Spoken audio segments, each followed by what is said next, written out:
Zero-Emission Appliance standards. Good morning, everyone.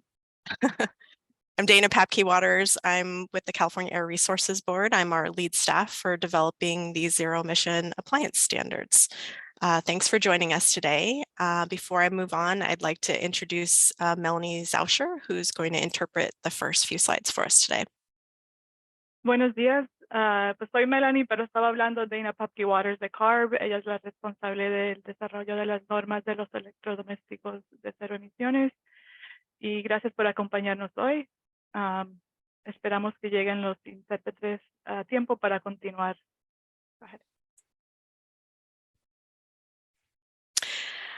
Now let me walk you through how to access the Spanish channel on this webinar.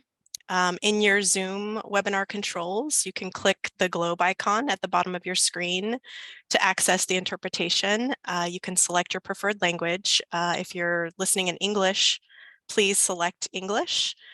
This will allow you to hear any comments given in Spanish interpreted to English. To hear only the Spanish channel, you can select mute the original audio. And if you have any technical difficulties at all, please email us at buildingdecarb@arb.ca.gov. Ahora vamos a explicar cómo acceder al canal de español para este seminario de web.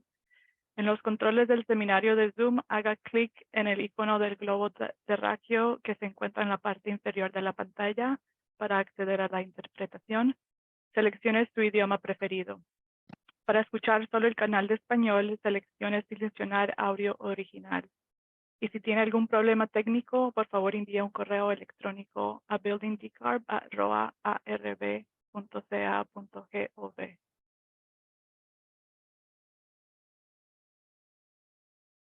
Thanks, Melanie.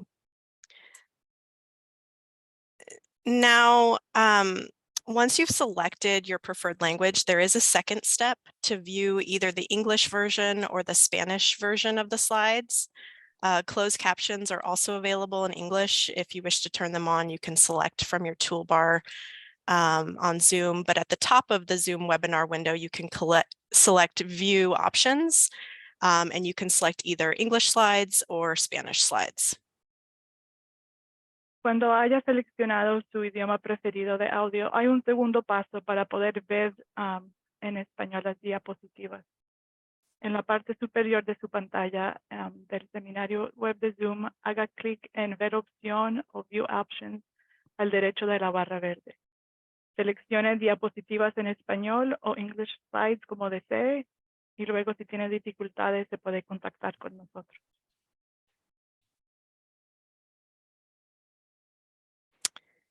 Thank you, Melanie. So before we get started, I'd like to share the high-level concept Antes de pensar, me gustaría for the standard. El concepto de nivel. Is the audio not working? Josh, can you please move Melanie to interpreter?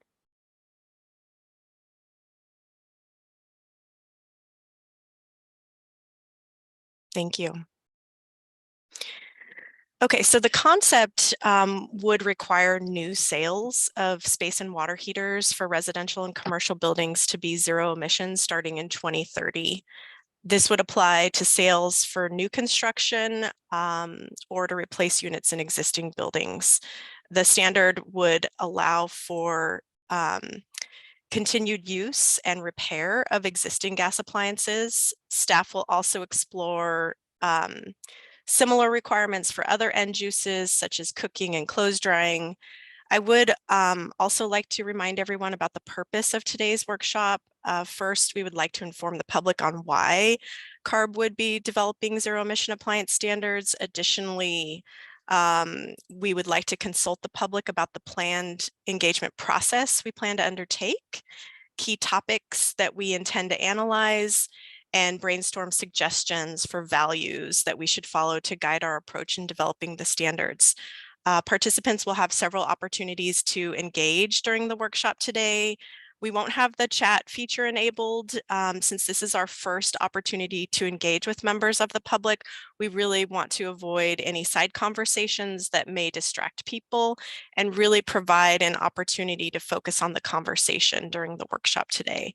There is a Q&A feature that allows attendees to post questions, and there will be some time set aside for questions and answers after the staff analysis presentation, when we'll answer some clarifying questions.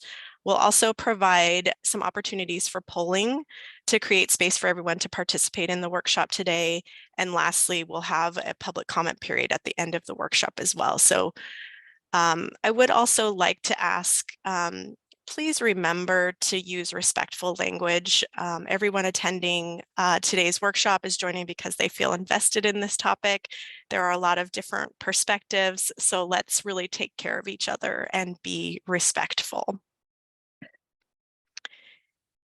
Here's a look at our overall timeline. Today, we're kicking off the public engagement portion of this rulemaking.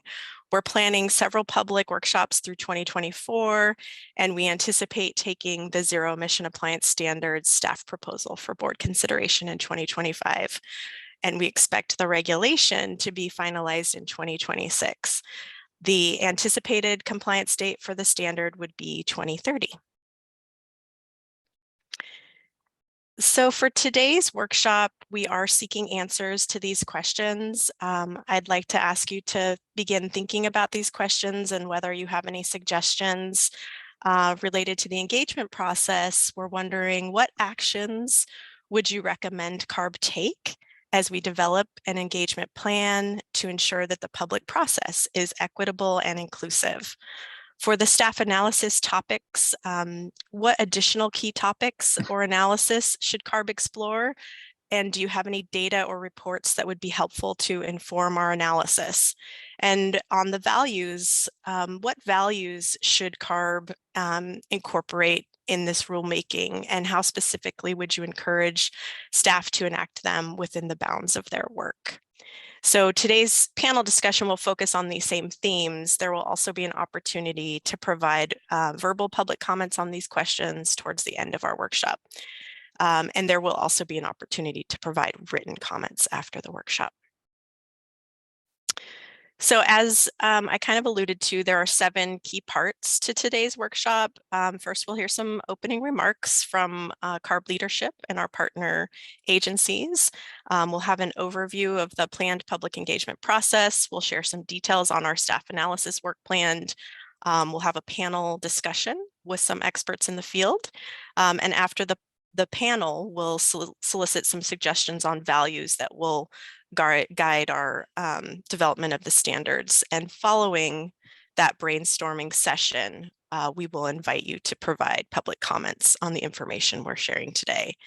And then we'll conclude our workshop with some closing remarks. So without further ado, I'd like to introduce Dr. Stephen Cliff, the Executive Officer for the California Air Resources Board.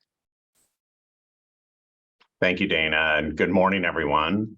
Welcome to our first workshop focused on the process for developing the Zero-Emission Appliance Standards. It's my pleasure to be speaking with you today. Let's begin with why CARB is considering a regulation. Commercial and residential buildings are responsible for about 10% of greenhouse gas emissions and 5% of statewide emissions of smog-forming NOx. Space and water heating comprise nearly 90% of all building-related fossil gas demand. Zero-emission appliance standards provide an opportunity for substantial emission reductions to help meet climate and air quality targets. Zero-emission appliances are part of California's climate strategy as laid out in the 2022 Scoping Plan. The Scoping Plan states that achieving climate neutrality must include transitioning away from fossil gas in residential and commercial buildings, switching to high-efficiency zero-emission space and water heaters in combination with decarbonizing California's grid is the most effective path to yield substantial GHG reductions. Zero-emission standards are also in alignment with California's air quality strategy. when the board approved the state strategy for the state implementation plan in September 2022, CARB committed to develop zero-emission greenhouse gas standards for new space and water heaters. The reductions in smog-forming NOx emissions from these standards would assist California to meet state and federal air quality standards and improve public health. In addition to climate and air quality benefits, zero-emission appliances can also provide other benefits. For example, zero-emission heat pump systems, which provide efficient heating and cooling, can provide resiliency, comfort, and safety co-benefits during extreme heat events. Many local and regional initiatives are underway across California to increase the adoption of zero-emission appliances. Over 70 local governments in California have taken action to require all electric new construction. Additionally, the Bay Area Air District requires that sales of water heaters and furnaces be zero NOx emissions starting in 2027 and 2029. The South Coast is also committed to zero NOx emission appliance measures. Having a statewide standard would provide consistency across the state. Zero emission standards can also provide long-term certainty for manufacturers, consumers, and contractors. These standards are a key component of a broader portfolio of strategies. To achieve a successful and equitable transition, a range of building decarbonization policies must be informed by public engagement. CARB staff have been coordinating across public agencies and plan to develop the regulation in consideration of the timing and scale of supportive policies, such as scaling up incentives, designing supportive energy rates, ensuring grid readiness, expanding new construction of zero-emission buildings through building codes, furthering workforce development and labor, increasing public awareness, expanding use of low global warming potential refrigerants, and scaling back fossil gas infrastructure. I would now like to invite our public agency partners to highlight complementary policies that they are working on. First, if Commissioner McAllister's on, I want to make sure before I introduce him. Great, I am. Thank you. Fantastic, thank you. I would like to introduce Commissioner McAllister from the California Energy Commission. He leads the policy area of energy efficiency, including the building energy efficiency standards, appliance efficiency, and load management and flexibility. Commissioner McAllister. Great, well, thank you, Steve. Thank you, Dana, and the whole ARB team for putting this together. Me gustó la traducción simultánea en español, así que es un toque de calidad del seminario. I really like the simultaneous Spanish translation, which I was actually started in, so it took me a while to get onto the English side here, but really support that kind of inclusivity. So thanks for doing that. It really in a process like this that's just kicking off and it'll take some time, inclusivity really is critical. So just kudos to the Air Resources Board for setting that tenor right from the outset. So as Steve said, I am Andrew McAllister, Commissioner at the California Energy Commission, overseeing buildings, energy efficiency, and complementary topics, as well as some of the data and analytical work that we're doing in this respect. And we will be implementing over the next few years some large existing building programs aimed at decarbonization, roughly $1.5 billion or so dollars that will be pushed largely into disadvantaged communities across the state. And electrification will be the focus of those funds. And so really trying to complement the work that the Air Resources Board is doing on today's topic of developing standards for zero emission heating devices. And so I think the market transformation will take that kind of handholding, that multi-agency effort, and constant coordination at all levels, from staff up to leadership, and together with our partners across the under-resourced communities and environmental justice communities, and local governments, implementers, private sector, manufacturers, just all of the various market actors. We all have to really collaborate closely in the coming years to make sure that we move the marketplace And that when the effective date for this regulation, for example, comes about, that the marketplace is ready and that the resources are available and the pathway is clear for every project that happens throughout our large, diverse state, the 16 climate zones, that every project can really participate in the climate solution. So I think in the case of our buildings and our water heaters and space heaters, zero emission is a cornerstone. Steve laid out some of the numbers. Zero emission is a cornerstone of our climate goal, of achieving our climate goals. So, the majority of the on-site emissions from our buildings are from these two loads. And so shifting them from gas, from fossil gas to zero emissions, which largely will mean electric heat pumps, that's critical. And in this case, our building standards that we really are using to pivot strongly towards all electric new construction, that those will really help move the market and get scale. But the air quality, the criteria pollutants authorities that the Air Resources Board and the Air Quality Management Districts have, as well as the Greenhouse Gas Emissions Authority that the Air Resources Board is responsible for, those are critically complementary authorities that the state agencies have. And so we really need to coordinate those going forward. And today is a big step in that direction. And I just want to say how pleased I am to be here and getting this kicked off and just helping in any way we can at the Energy Commission along the way, and just committed to holding hands with our partners at the Air Resources Board, the Public Utilities Commission. I see Commissioner Houck is on, and across all of the agencies that touch our buildings, and not only on the energy side, but also on the housing side and the building standards side. So the Building Standards Commission, HCD, CSD, and also the housing finance agencies across the state, Strategic Growth Council, just lots of agencies working together that are going to get this done over the coming years. So I think this is an element of California's leadership. Really excited to have it be sort of public and innovative, and just again want to give kudos to you, Steve, and Chair Randolph, and all the staff at the Air Resources Board for kicking us off here and moving us in this direction in an intentional and forthright manner. So thanks very much. Thank you very much, Commissioner McAllister. I appreciate those remarks. Next, I'm pleased to introduce Commissioner Houck. She's the presiding commissioner for the building decarbonization and affordability rulemakings at the California Public Utilities Commission. Commissioner Houck, welcome. Thank you, and thank you for including me in today's event.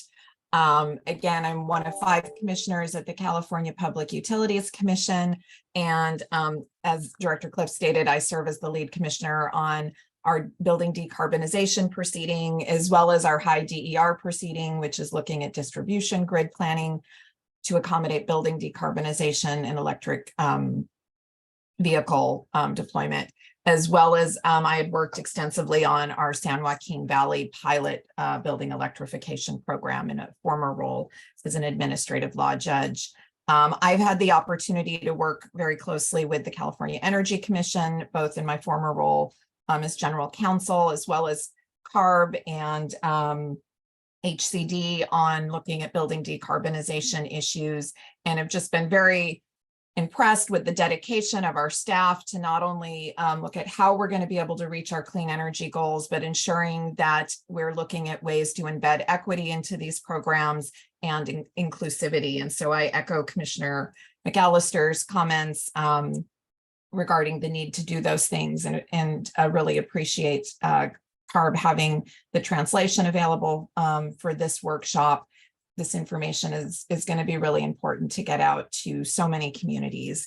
And we at the Public Utilities Commission, to talk a little bit about our role, are tasked with reaching the state's electrification goals while maintaining grid reliability, increased grid resiliency, reducing grid emissions, all while keeping rates affordable and equitable. And trying to balance all of these areas is not an easy task.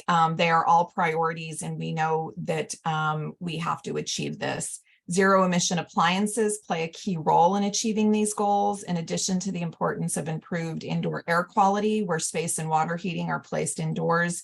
Zero emissions appliances and beneficial electrification are critical to improving grid reliability. There was a study out of Roanoke, Virginia, which showed that beneficial electrification through conversion of propane heated homes to high efficiency electric heat pumps, combined with building shell improvements such as insulation and air sealing, on average did increase total energy consumption per home, but the resulting increase in electric demand was only 5 to 10%, which is significantly less than the 30 to 50% that was initially assumed in prior assessments when looking at building electrification. And I know that Commissioner McAllister and his team have done a lot of work, and there was a number of AHRI workshops over the last couple of years that really talked about the need to combine these efforts of efficiency and weatherization with building decarbonization. There was another study that showed that half of beneficially electrified homes saw a decrease in electricity consumption. And a third study by Lawrence Berkeley National Labs issued a paper that showed that home upgrades, energy efficiency, and electrification combined helped smooth the seasonal variation of bill cost. So these goals are achievable to reduce our emissions and keep rates affordable. We just need to work really hard to make sure we're looking at all options, all opportunities. And I'm really pleased to be participating and included in today's workshop. I look forward to hearing from presenters and following up on the information that's provided today. I won't be able to be here for the entire morning, but really look forward to the work that is being done here, seeing the progress made, and hearing from those that are working directly on these issues for CARB to get to zero emissions on our appliances. So thank you again, and I'll turn it back over to Dr. Cliff. Thank you very much, Commissioner Houck. We really appreciate that. Now, I would like to introduce Greg Nudd, who serves as Deputy Air Pollution Control Officer at the Bay Area Air Quality Management District. He oversees the public policy programs at the district. Mr. Nudd. Thank you, Dr. Cliff. Yeah, as many folks may know, the Bay Area Air Quality Management District was the first regional air pollution agency in the United States, established in 1955. We had another first recently. We were the first organization to pass a regulation that set a zero NOx standard for home appliances. Taking a little bit of a different tack than ARB is proposing here, we're starting in 2027 with water heaters, which we think are pretty close to being available as kind of swap-in substitutions. And bigger and other things will come in later in the years. Really, our focus here is on public health, and I think there's been a lot of discussion today about the importance of making this transition for the climate, but I think we need to pause a bit and think about the impacts that combustion has on public health. And we need to lean into that and prioritize that, especially for those communities that are both more vulnerable to air pollution and disproportionately impacted by it. So really our focus here was on reducing NOx emissions as a public health measure. And this particular sector is an interesting one because it's very significant. These appliances account for roughly the same amount of NOx emissions as light-duty vehicles in the Bay Area, or all 5 of our oil refineries combined. So this is like zeroing out the emissions from all of our oil refineries in Northern California. So what impact does that have on public health?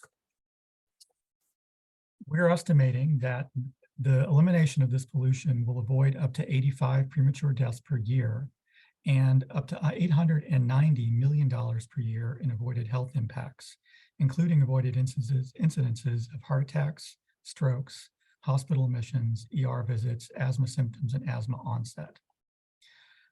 When the Air District does major rules like this, we always disaggregate the impacts by race.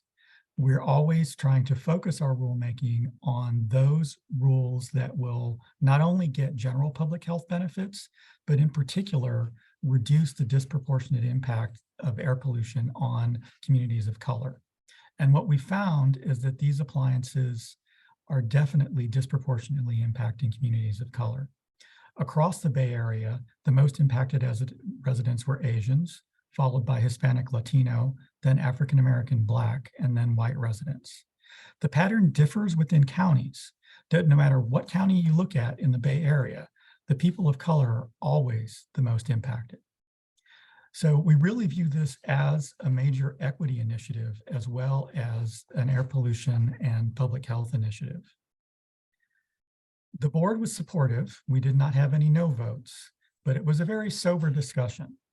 And our eyes are open about the difficulties of implementation. We heard a lot. We had more comments on this rulemaking than any we've had before, several hundred. And there was a lot of discussion about the potentially high upfront costs, concerns about long service times for interconnection and utility upgrades, concerns regarding electrical reliability and power outages, and then equity concerns regarding upfront costs, operational costs, availability of labor, and potential housing impacts. So extremely happy to see today all of the state agencies really focusing on these issues. And I think that's really the only way out of this. It's a solvable problem, but it's a very difficult problem. The Air District has convened a multi-stakeholder work group to tackle these challenges. The group includes utility and energy service providers, technology manufacturers, environmental justice, and community-based organizations, the state agencies you see in this workshop this morning, local and regional governments, incentive program administrators, labor unions, contractors, and others.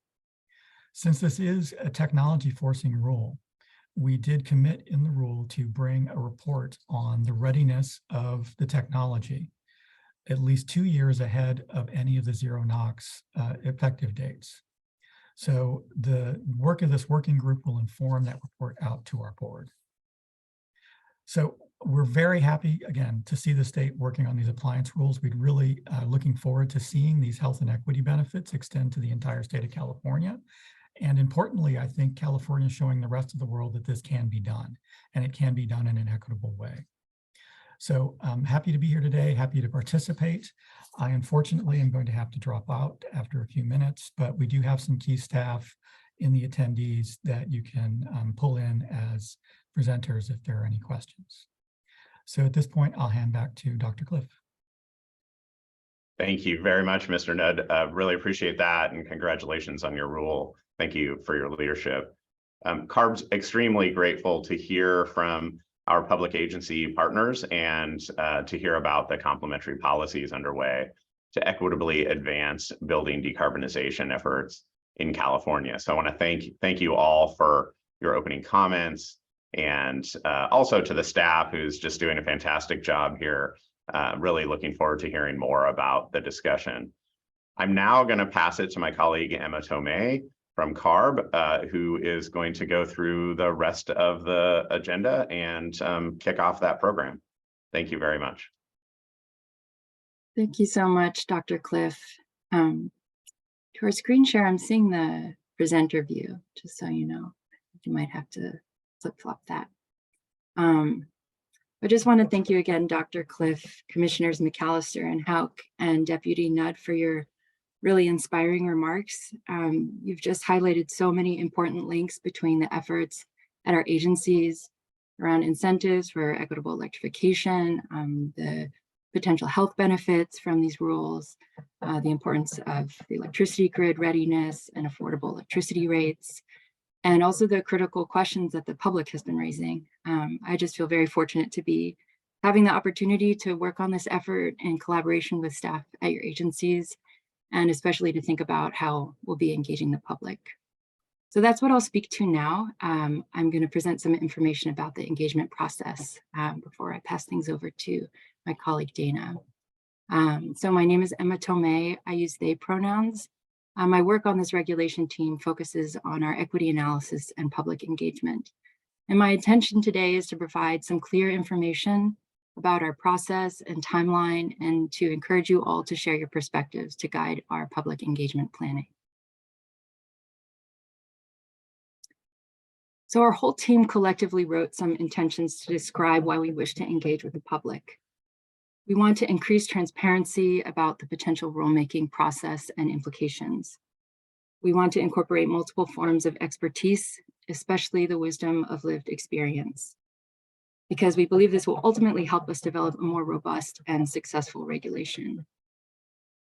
In other words, we understand that our ability to engage with you is the critical foundation for quality in all areas of our work. And we're eager to learn from you to build a meaningful, rigorous analysis to support our regulatory recommendations. So before I go ahead and share more with you about our engagement planning, we'd really like to learn and for you all to see who is in the virtual room today. We had a couple hundred registrants for the workshop, and I see there's now 163 attendees. Thank you so much for being with us. So I'm going to be sharing a couple polling questions just to learn some more about who is in the room.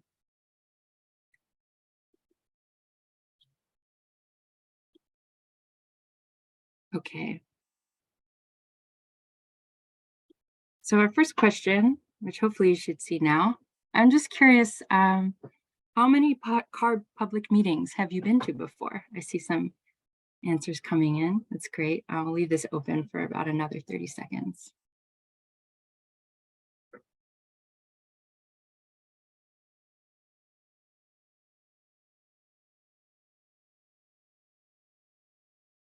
So CARB has, any number of public meetings or workshops. Our board meets monthly. We'll have, staff at various parts of the agency might have meetings like this about once a week. Okay, I think the answers have slowed down.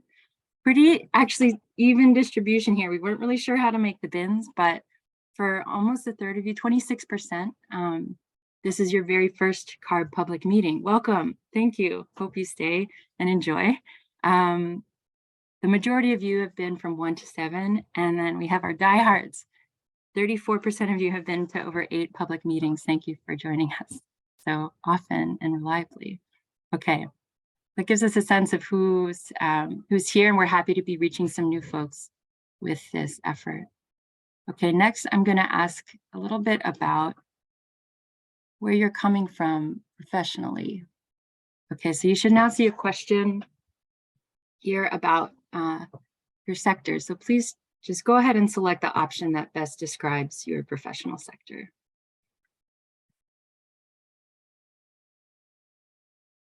And I'll leave this open for a minute.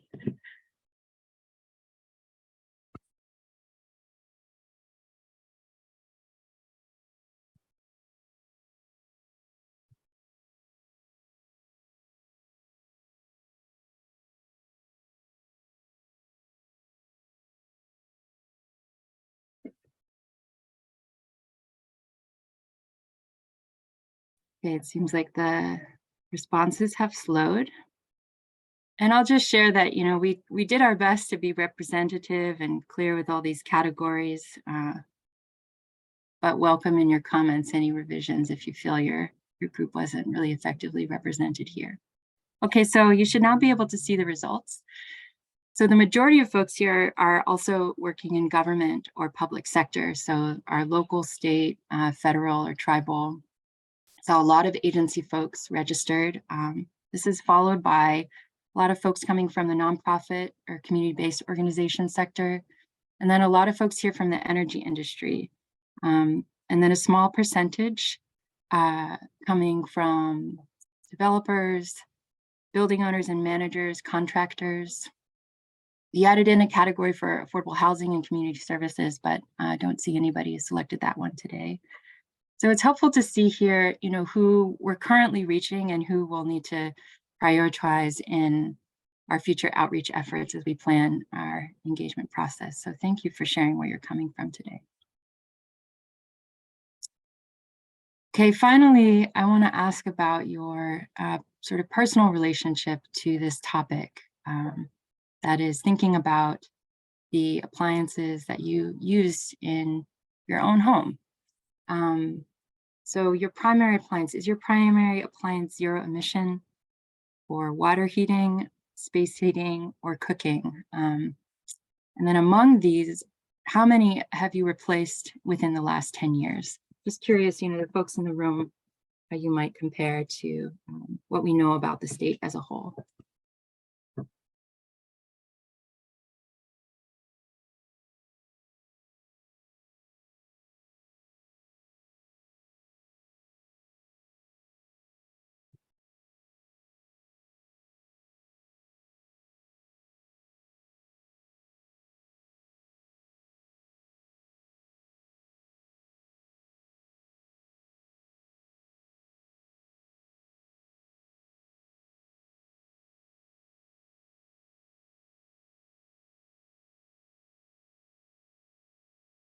Okay, I see the answers are slowing down, and I'll share the results.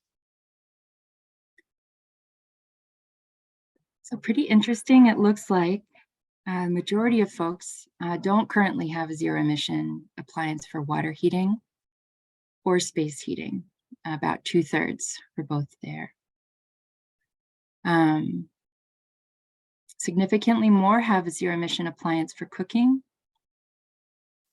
And about a fairly even spread, some haven't done any replacements in the last 10 years. Some have done 1 to 2, and some have replaced all 3 of these end uses in the recent past. So thank you so much for just offering a little bit more about where you're coming from professionally, your personal relationship to these topics. It's really helpful just to have a slightly better understanding of who all is here. Also remind you that the Q&A feature is open, so if questions arise during my presentation or the following, you can please share them there, and we're tracking them, and we'll do our best to respond. So I'm going to return to the presentation now by revisiting our timeline to share some more detail about the engagement process and some of the key regulatory milestones we'll need to meet. So in addition to the public workshops like the one you're attending today, we're creating a public engagement process with opportunities for focused interactive dialogue about the rulemaking, analysis, proposal, and alternatives. Staff from the Sacramento Consensus and Collaboration Program will help us design and facilitate this engagement process. Later on, you'll meet Orit Kalman, who's a senior facilitator and mediator at Sac State when she facilitates our panel discussion. Orit has really extensive experience working with local and state agencies to design and convene community discussions that bring together diverse perspectives and expertise to collaboratively advance public policy. And we're so grateful to be able to work with Sac State on this effort. This effort will begin with an independent assessment process led by Orit and her colleagues at Sac State. This assessment will consist of interviews with a representative, non-exhaustive range of perspectives, including advocates, community-based organizations, potentially impacted industries, and program implementation experts. Sac State will then write an assessment report to help us understand the public engagement interests and needs. So based on these learnings and the comments we received from this workshop, Sac State and CARB will develop a detailed public engagement plan for the years 2023 through 2026. And this process will launch later this summer or early fall. At several checkpoints throughout, Sac State will also evaluate how the engagement process is working in order to identify and address any emergent needs. So alongside these more involved engagement opportunities, we'll host a couple of additional webinar-style public workshops like the one you're attending today. These presentations will integrate learnings from the engagement process and summarize staff work in progress to elicit further public feedback. And all of these workshops will provide an opportunity for written and verbal public comments like the one we're having today. So after today's introductory workshop, our future workshops will discuss our data sources and assumptions, analysis, regulatory concepts, and support us in identifying a regulatory recommendation and alternatives. So all this public engagement work and workshops will support us in developing a regulatory package for consideration by the board in 2025. Prior to the board hearing, we'll release a regulatory proposal, and this will consist of a staff report, a statement of economic impacts, environmental analysis, and a proposed regulation order. If the board approves this proposal, a final rule will be published in 2026. And as this effort concludes, Sac State will conduct a final evaluation of the engagement process to identify lessons learned and topics for future work. CARB staff anticipate a 2030 compliance date for the zero-emission appliance standards to go into effect. After the formal rulemaking concludes, we expect to transition our engagement efforts to support implementation planning based on the evaluation of the standard development engagement activities. So finally, I wish to underscore that we're really at the very start of this process. In the coming months, we'll create an engagement plan and we'll share more information with you about this at a future meeting. So now is the best time to weigh in. We would be so grateful to receive your ideas. You can share your comments verbally later today or in writing after the workshop. And if you have any questions, please share them via the Q&A feature and we'll do our best to address them during the Q&A pause after the staff analysis presentation, for which I'll now pass things back over to Dana. Great. Thank you so much, Emma. I'm happy to share an update on the staff analysis work planned. There will be an opportunity for attendees to ask questions at the end of this portion of the agenda. So if you have a clarifying question related to the staff analysis work planned, please use the Q&A feature in Zoom to type your question. I see some folks have already started typing questions in there. There are 5 main topic areas planned for staff analysis, with close attention to equity and environmental justice really as the central focal point, guiding every aspect of our technical analysis. For example, staff plan to consider, as data allows, the different conditions and impacts across important socioeconomic and geographic dimensions. We plan to gather information and consider cases where there may be significant risk and costs to comply with a potential regulation. We will conduct analysis in these key topic areas based on the best available data and also with input gathered through the public engagement process. And as we've been planning our staff analysis work to develop these standards in this workshop, we've tried to incorporate feedback that many of you have provided over the past couple of years during our work on the building decarbonization appendix in the scoping plan, as well as our state SIP strategy as well. Our goal, as Dr. Cliff said, is to decrease greenhouse gas emissions to meet our statewide climate targets and reduce the negative impacts of climate change. Staff also seek to reduce criteria pollutant and toxic air contaminant emissions to meet air quality standards and improve public health, safety, and quality of life for all. Our analytical work will quantify the emissions benefits from the proposed regulation, including potential emission impacts from the refrigerants used in heat pumps. Staff will also estimate public health benefits where possible in communities that are disproportionately affected by air pollution. And additionally, we seek to explore other potential co-benefits such as improved comfort and resiliency, especially in the face of increasing extreme weather events and other climate risks. We also aim to develop the regulation in line with market and technology readiness, with the goal of supporting the growth of a sustainable market for zero-emission appliances. We plan to evaluate the ability of current technology to meet the needs of end users. This includes identifying which current technologies are well suited for residential versus commercial buildings and understanding limitations in performance or ability to meet user needs in certain applications. We also hope to better understand the manufacturing supply chain to meet the expected demand for zero-emission appliances in 2030. We also intend to craft and pace the regulation in line with building readiness to maximize economic, social, and environmental benefits. To accomplish this, staff are planning to characterize the readiness of existing buildings to accommodate zero-emission appliances, The analysis will evaluate unique readiness challenges for specific building types. We'll also explore strategies to overcome barriers to improve the ease of equipment replacements, especially in existing buildings that may need electrical panel upgrades and retrofits to reconfigure space to make room for zero-emission equipment. Staff plan to understand and consider cost impacts across multiple dimensions, such as social, economic status, building type, and climate zones, really with the goal of designing the regulation to optimize cost savings, while also supporting proper incentive funding and related programs to assist all, especially the most vulnerable communities, to avoid leaving anyone behind.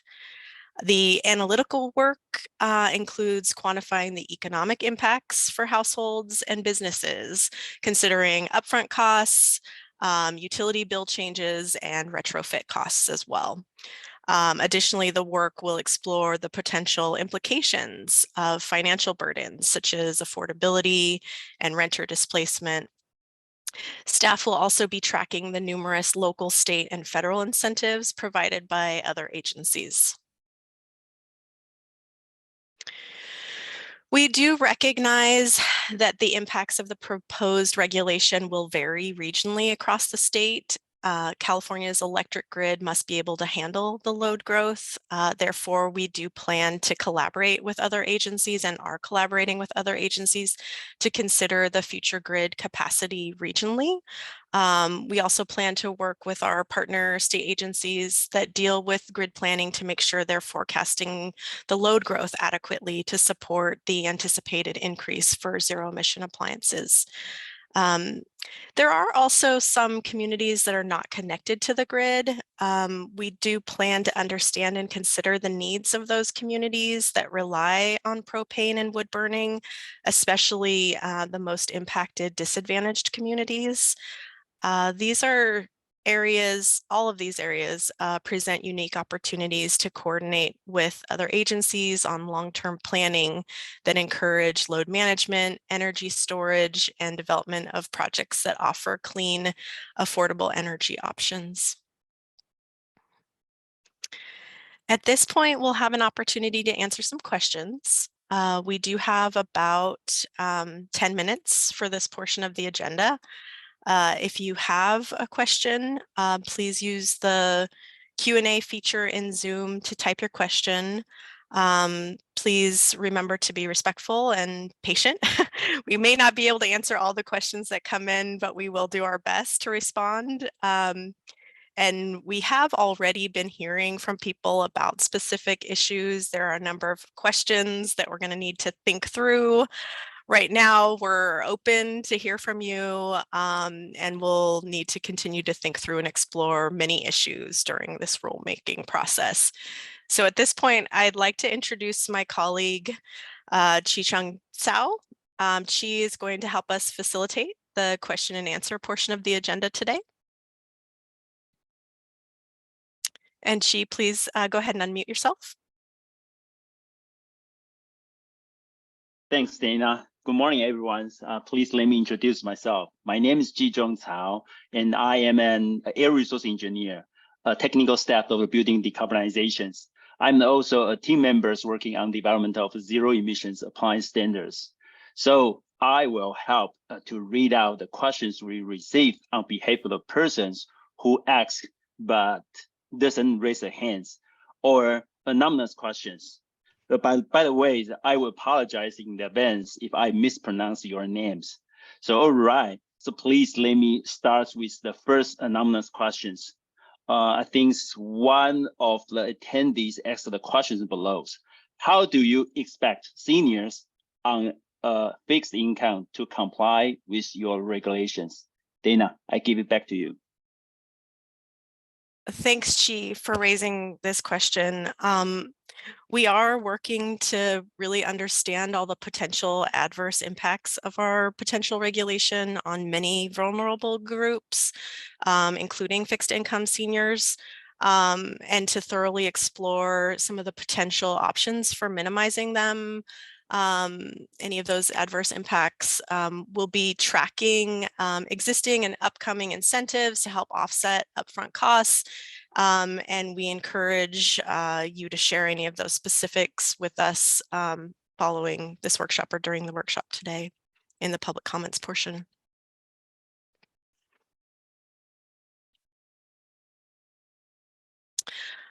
Chi,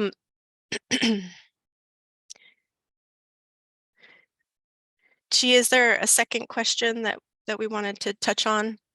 Maybe from Michelle Thomas?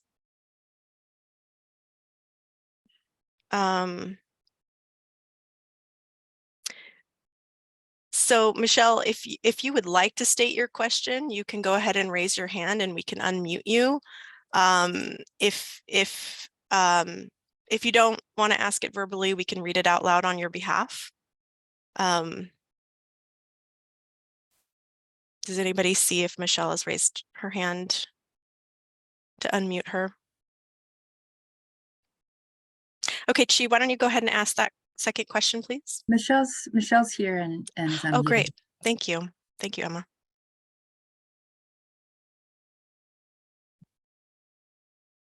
Michelle, would you like to ask your question?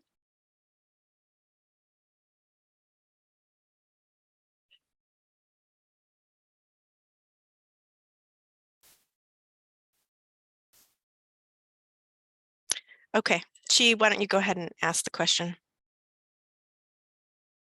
Except Chi, we need you to unmute as well.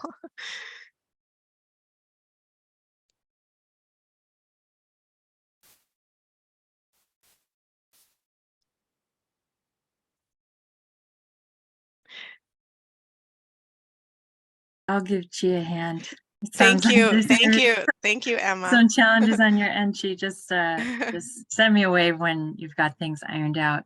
So Michelle Thomas was asking, this may be covered later, but is there any concern with the Ninth Circuit's ruling on the Berkeley gas ban? And will it have an impact on CARB zero-emission appliance standards? Thank you, Emma. And thanks for your question, Michelle. So the dust there, so to speak, may not be fully settled yet. Berkeley has sought additional time to seek a rehearing from the Ninth Circuit, from the full Ninth Circuit. And in the meantime, CARB's regulation, which would apply to emissions, not natural gas infrastructure, is still in the concept stage. And so CARB will welcome input on how to shape it within the confines of applicable law.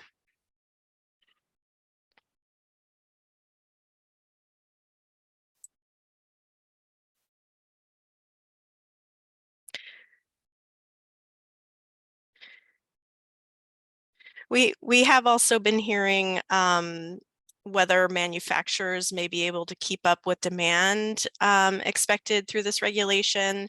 And this also is one of the many topic areas that we're planning to explore as part of our market and technology assessment. So we also welcome any comments from manufacturers to understand any issues in the supply chain that would help, that may limit the number of heat pumps available in the market in 2030.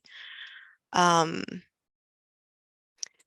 I'm wondering if there are any other questions that have come in.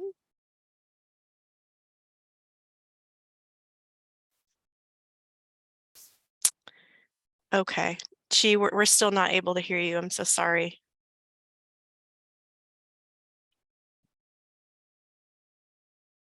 No, Emma, can you help ask some of the other questions or? Yeah, certainly. Thank so you. the next question we have from an anonymous asker was regarding rural areas. So are rural areas serviced by propane within the scope of the rule? Great, that's a great question. We are planning to explore whether or not this regulation would apply to propane appliances and equipment. We're still evaluating all the different alternatives and feasibility, and will be doing so as we move forward in this rulemaking process. So you know, I think that's something that is yet to be determined. Thanks, Dana.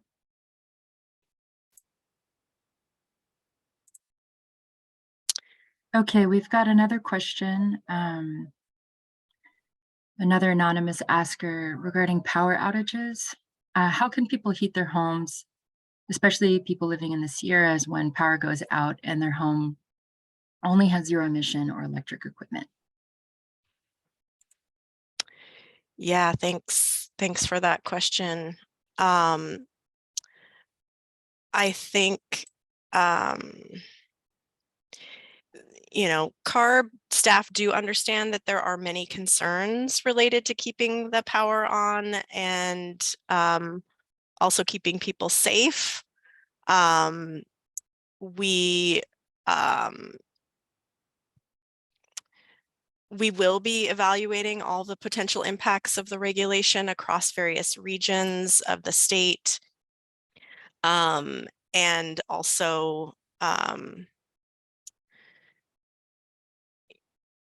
you know, even homes with central heating and gas furnaces are not able to provide heating during power outages because they require fan blowers that are powered by electricity. So this is an issue that we'll be exploring further as we develop the regulation as well.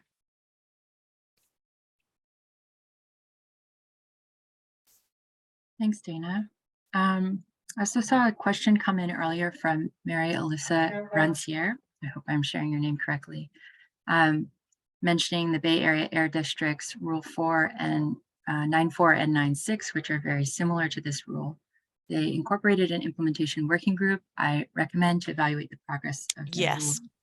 rule. So thank you for your comment, Mary. Mm-hmm. Dana's participating in the implementation working group, so I don't know if you want to add any comments about that in addition. Yeah, thanks, Emma. That's exactly what I was going to say. We are definitely involved in that implementation working group, and we'll be following the Bay Area's work very closely as they implement those new rules moving forward. And we hope to incorporate any kinds of lessons learned from that into our rulemaking process as well.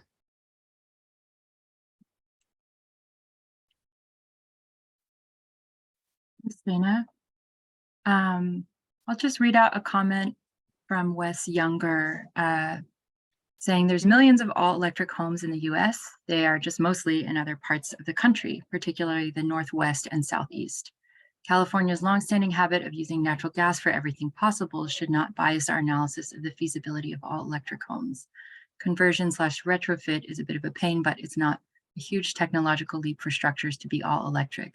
This is foreign to Californians, but I think we can help people build their comfort level by describing how this is going to work as being like Washington or like Florida. Wes, thank you for sharing your comment.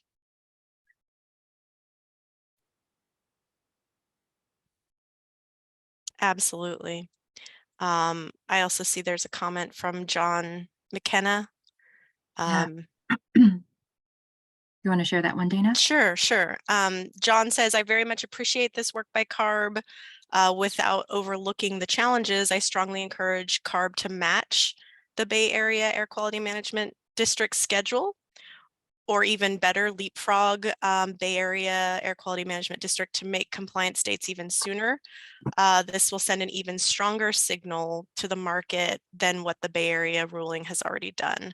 The manufacturing of already existing high efficiency zero emission devices will increase rapidly with this market signal, and it will also accelerate the development of a larger workforce. The sooner these rules are in place, the sooner greenhouse gas emissions are reduced, public health is improved with better air quality, and disadvantaged and underserved communities will benefit in an equitable way. Is this accelerated timeline something that CARB will consider? And so I would say we have our timeline that we have planned out, and we, you know, as we're working through this rulemaking, we will definitely consider this topic as we're working through the rulemaking and we get further along. So thank you for raising that. Thanks, Dana. Thank you so much, everyone, for sharing your questions. Many more have poured in during this time. I think, Dana, we've reached our time for the Q&A, so I'll hand things back to you to close this out. Okay, great. Thanks, Emma. I really appreciate all of the comments that people have submitted, all the questions. You know, and if we didn't get a chance to answer your question today, we are planning to publish a summary on our website with some answers and general questions that we did receive during the workshop today.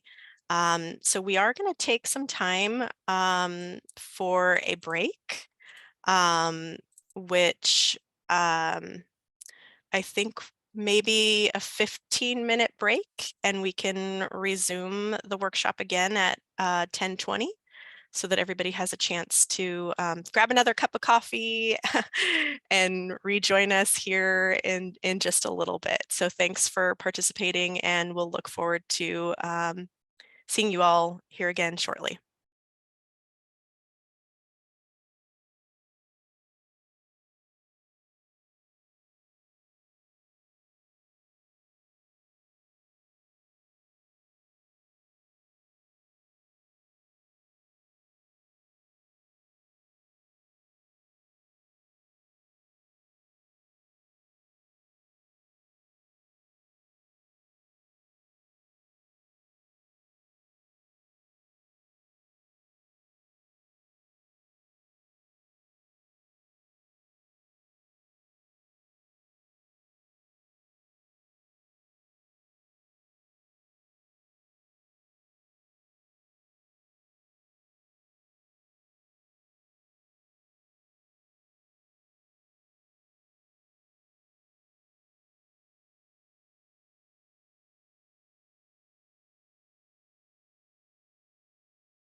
All right, well, welcome back, everyone. Good morning, and thanks again for joining us as we engage in a conversation that already has begun and will continue as we move forward in this process. My name is Orit Kalman, and I'm, as Emma introduced me earlier, with Sac State, a facilitator with Sac State, and really grateful to support CARB in this public engagement effort. So for the next part, we have asked our panelists to join us so we can hear from 3 different perspectives about their vision and thoughts about the development of the zero-emission appliance standards and the necessary public engagement to support this effort. We know that there are multiple perspectives and ways of thinking about this topic, and the questions that we will be discussing will then be extended to the rest of participants on the call today, and also as we move forward. And looking at some of the questions posed in the chat, I imagine that some of your comments and questions are going to drive the work and continue to be considered moving forward. So we have today 45 minutes for this panel discussion, and I'd like to first introduce the 3 panelists that we have. We have Caroline Farrell, who is the Executive Director of the Center of Race, Poverty, and Environment, a national environmental justice organization. CRPE is part of the Building Energy, Equity, and Power Coalition, whose mission is to ensure low-income consumers and consumers of color benefit and are not adversely impacted by building decarbonization efforts in California. We will also have with us in conversation Amy Dryden, who is the Director of Strategic Innovation at the Association for Energy Affordability. AEA has an extensive background in implementing many local and statewide decarbonization incentive programs for air districts, regional energy networks, community choice aggregators, and investor-owned utilities. Also with us is Samantha Slater, who is the Senior Vice President of Government Affairs at the Air Conditioning, Heating, and Refrigeration Institute. AHRI is a trade association representing over 300 international manufacturers of heating, water heating, ventilation, air conditioning, commercial refrigeration, and water heating equipment. So I want to welcome you to the conversation. And I think we're going to stop sharing the PowerPoint so we can just focus on each other in conversation today. And to begin the conversation, I'm going to invite each of you to just share why you are here and why is this potential regulation important. We'd love to hear from you. What does it mean to the communities, industries, and the initiatives that you represent and work with? So I'm going to start with Carolyn, and then we'll go to Amy and Samantha. Good morning. Thank you. I'm Caroline Farrell with the Center on Race, Poverty, and Environment. And one of the reasons why this conversation is really important is in part informed by some of our participation in the San Joaquin Valley proceeding, looking to move rural communities in the San Joaquin Valley and from propane to renewable energy and electrification. And I think some of the lessons learned from that project can be very helpful. But also, you know, it's really important that the communities that we work with who have been left behind by the sort of fossil fuel infrastructure are not further left behind by the move to electrification to address global warming emissions. They suffer from significant air pollution, indoor and outdoor air pollution. The need to really think about climate resiliency and affordability and how we transition in ways that do not further disproportionately impact communities is really important to us, and to make sure that communities that have been on the front line of fossil fuel use are on the front line of benefiting from the transition away from fossil fuel use. And we really want to make sure that that remains front and center, and that the lessons that we've learned in the communities we work with have a seat at the table. Great, thank you. Thank you, Carolyn. Making sure that we're bringing everyone along with us through this process in lots of different ways. All right, next, Amy. Good morning, everybody. Thank you very much for having me. I'm happy to be here. Again, Amy Dryden with the Association for Energy Affordability. And I think I approach this maybe a little bit of why I'm here as an individual, and then a little bit about the organization. So been involved in the industry for over 20 years. And, you know, as we identify where our industry needs to go to benefit ourselves, our communities, residents in buildings, we have these ebbs and flows. And so I recall back in the days of green building and trying to get green building into our business as usual and make a shift in our industry. And here we are at another kind of shift in our industry of where we are looking at how do we reduce emissions that are affecting our environment as well as affecting us as individuals, and in particular our most vulnerable communities.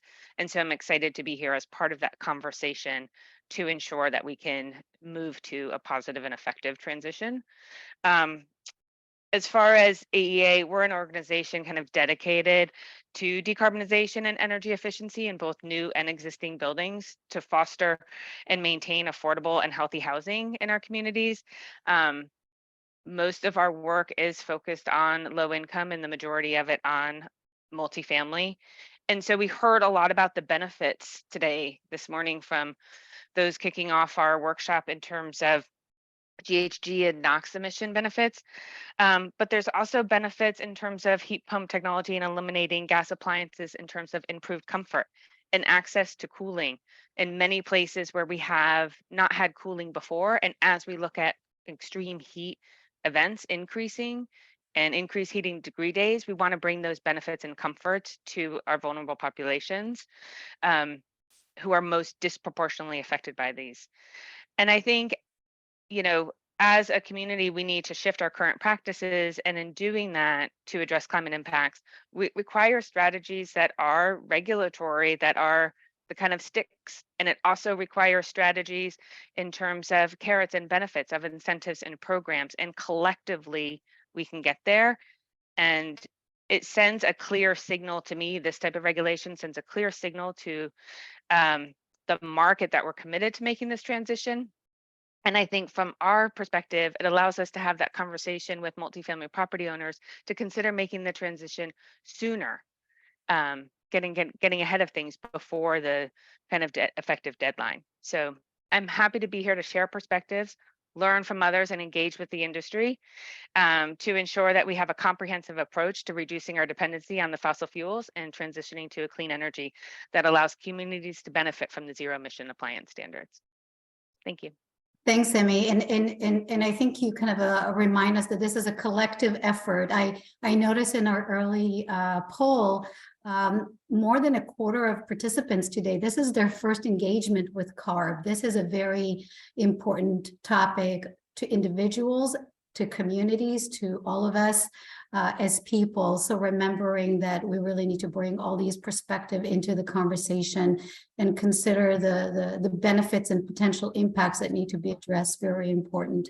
So I'll turn to you, Samantha, get your perspective on this, why you're here, and what do we hope to achieve? Thank you very much.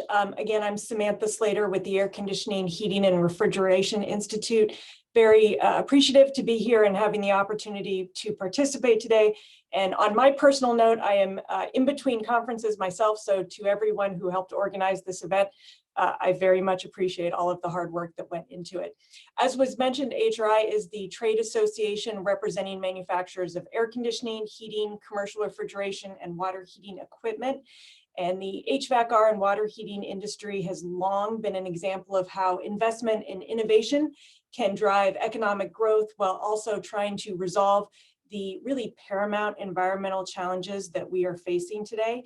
And our industry has made really significant contributions to reducing energy consumption throughout the extensive innovation over nearly 50 years of the Federal Energy Policy and Conservation Act. And our industry makes the most of innovative, energy efficient products available in the world today, and we're committed to and support greenhouse gas emissions reductions and provide a vital resource in the discussion to provide every citizen, regardless of economic status or geographic location, with access to essential, life-saving, health-affirming heating, cooling, and hot water. Our industry supports a single national energy policy to reduce greenhouse gas emissions, while again also ensuring continued safe, reliable, affordable access to critical heating and cooling services.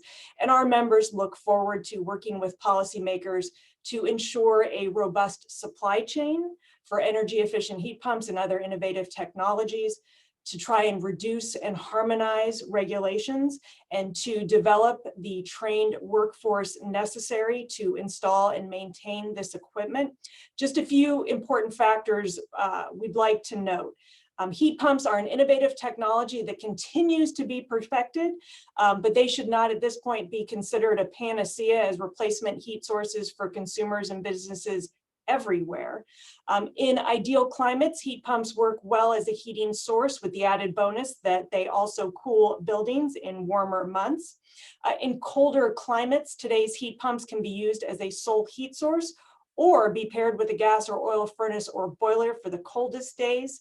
Manufacturers are working diligently to perfect what are known as cold climate heat pumps, which could in the future replace hybrid heat pump or gas systems, and are partnering with the Department of Energy on research to that end. Because of their more intricate technology, heat pumps have a higher upfront equipment and installation costs compared to the combination of a furnace or boiler and a central air conditioner. And finally, in areas of the US where electricity and natural gas are comparable in price, highly efficient heat pumps can save consumers money over the life of the equipment. In many parts of the US, however, the price of electricity remains higher than natural gas, and that is something that we want to keep an eye on as well. And I'll stop there. All right, thanks, Samantha. And I'm going to come back to you to hear a little bit more about technology trends, because what we've heard earlier today from our presenters, our speakers, the commissioners who kicked off the presentation about kind of equity is this overarching principle that guides the work. We heard from staff about the different analysis that they're going to embark on. And we also have seen in comments and from just the comments that you just provided, that work has been going on in this area to really inform what we're doing moving forward. And so as it relates to market and related technologies, we'd love to hear from you a little bit more, your sense of current market and technology development trends. You just started talking about it a little bit, and so maybe just expand on it. And also share with us, how do manufacturers see heat pumps products for space and water heating evolving over the next decade? You just mentioned cold weather, but a little bit more kind of just comprehensively thinking about those trends, and in addition to those kind of evolving trends, what are manufacturers hearing from installers, consumers? What feedback are they getting that is really informing those trends as we move forward? Those are a lot of very good things. I barely know where to start, but I think maybe I'll start, again, being here in the Washington, D.C. area, though shout out to Fresno, California, where I was born and raised. You know, our focus here in Washington, D.C., certainly over the last 6 months or so, was on the the enactment now of the Inflation Reduction Act that Congress passed, and really a once in a lifetime federal spending on clean energy incentives.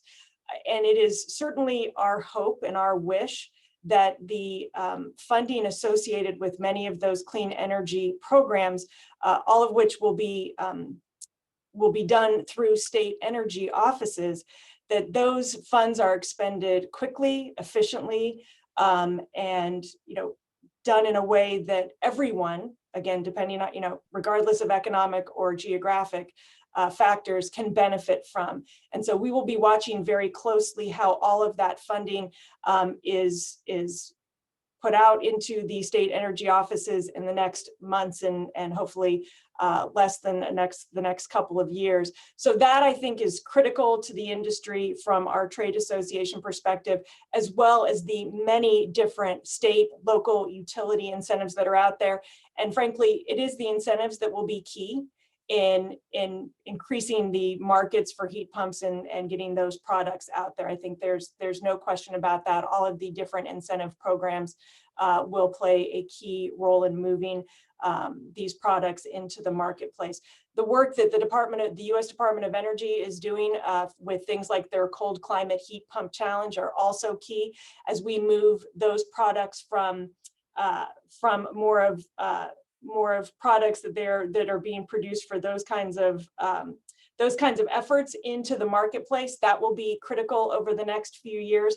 And not to talk far too long here, but you also touched on workforce, which I think is key and critical and important to me personally, is making sure that we have the workforce available to install this type of equipment.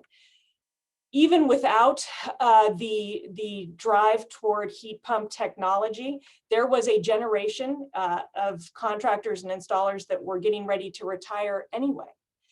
And now not only do we need to replace that part of the workforce, but we also need to make sure they are trained to install all of these different technologies. That will be a massive challenge, working with our partners at AHRI and ACA and PHCC, the distributors and the contractors, to do everything we can to make sure that workforce is there and ready. I wish I could sit here today and tell you that I had a great idea for that or several ideas for that. I don't. I would love to hear from the audience, any ideas that they have to share as an industry. That is something we are most definitely focused on, in addition to being able to implement the different provisions in IRA in the coming months and next couple of years. But really, I think the workforce and getting the funding that was included in the IRA out through the energy offices and in the hands of consumers as quickly as possible are the two big issues that the industry, from a trade association perspective, are keeping a very close eye on, and want to do everything that we can to help those two things be successful. Mm-hmm. And I believe there was, with regard to the workforce, I believe there was a comment in the Q&A that this particular standard might jumpstart the recognition that it's important to support the technology and advance the workforce. So some, optimistic remarks in there to kind of follow up on what you're discussing. And I'm wondering, Amy or Carolyn, if you have any thoughts, especially with regard to the challenges around workforce, the important. I know, Amy, you'll talk a little bit more about the affordability issue, but just responding to some of Samantha's remarks as it shows in your world, what are you thinking? Sure. I'll go first, Caroline, and then you can follow on. Okay.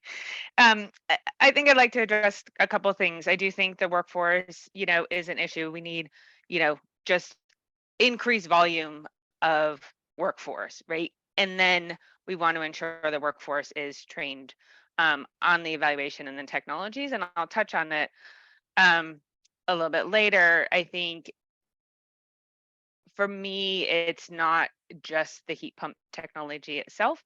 It is considering the approach to a retrofit to be really cost effective and ensure that we're thinking about efficiency and considering electrical infrastructure impacts all at the same time and effectively. And there's a number of different ways to do an electrification retrofit. There's not one way.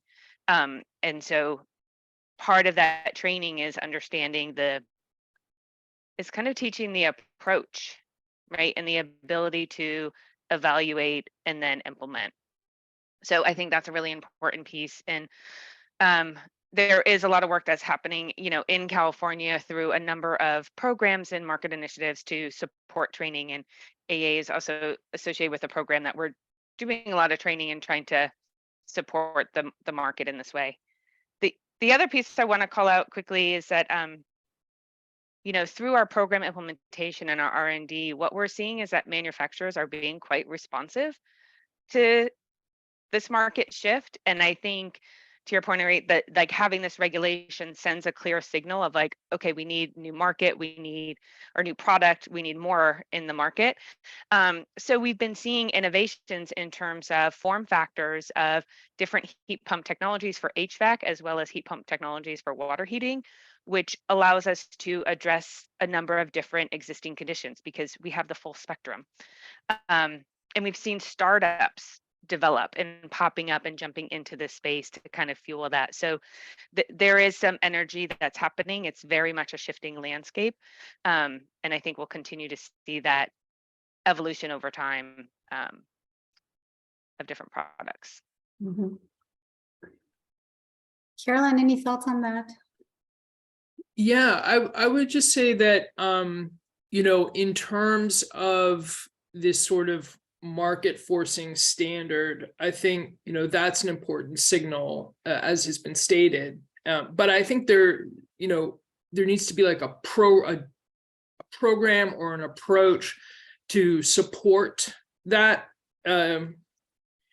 the kind of implementation of and rollout of that sort of technology in people's homes that I think, involves looking at both the emission reductions that are possible, but also this is an opportunity for meaningful building improvement in the state, as well as an opportunity for increased climate resiliency. And so I think designing the program with those things in mind would be really important. And then in terms of workforce, I don't have any great ideas on how to do this, but one of the things we've noted in implementing the San Joaquin Valley project is that the number of local installers able to do some of the work is limited. And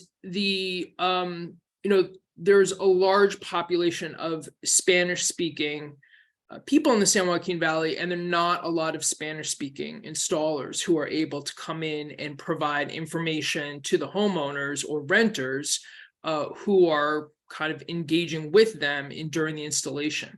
And so that's a real need and maybe an opportunity for a different workforce or different people to be included in the workforce. But I think that those are things that we need to also consider. And there may be regional differences within the state around what's needed from the installers, given the population that's being that's in those communities.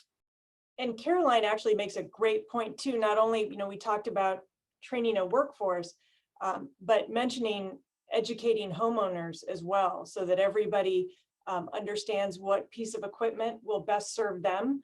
Not to jump into the affordability issue, but that's part of that conversation as well. But really to make sure that a homeowner has all the information that they need to choose the product that will keep them safe and warm or cool, and with the hot water that they need to be safe and comfortable as well. So a lot of education all around that can come from a wide variety of sources, whether that's industry or advocate groups or the states or counties. That is certainly a part of the equation that we can't skip over. Mm-hmm. Yeah, very important point around outreach and education with a topic that could potentially be very complex, as Amy identified. It's not just the installation of the heat pump, it's the retrofit. It's really thinking comprehensively about what that means and the potential benefit. And I think this conversation, and as we'll hear later in public comment, is kind of a way to identify all those questions and issues that need to be further discussed. And so I appreciate you just bringing those topic to light so we can continue and engage on and learn on these topics. So Amy, I'm going to turn to you. Another, as we're alluding to, another important analysis topic is the impacts of implementation in priority populations.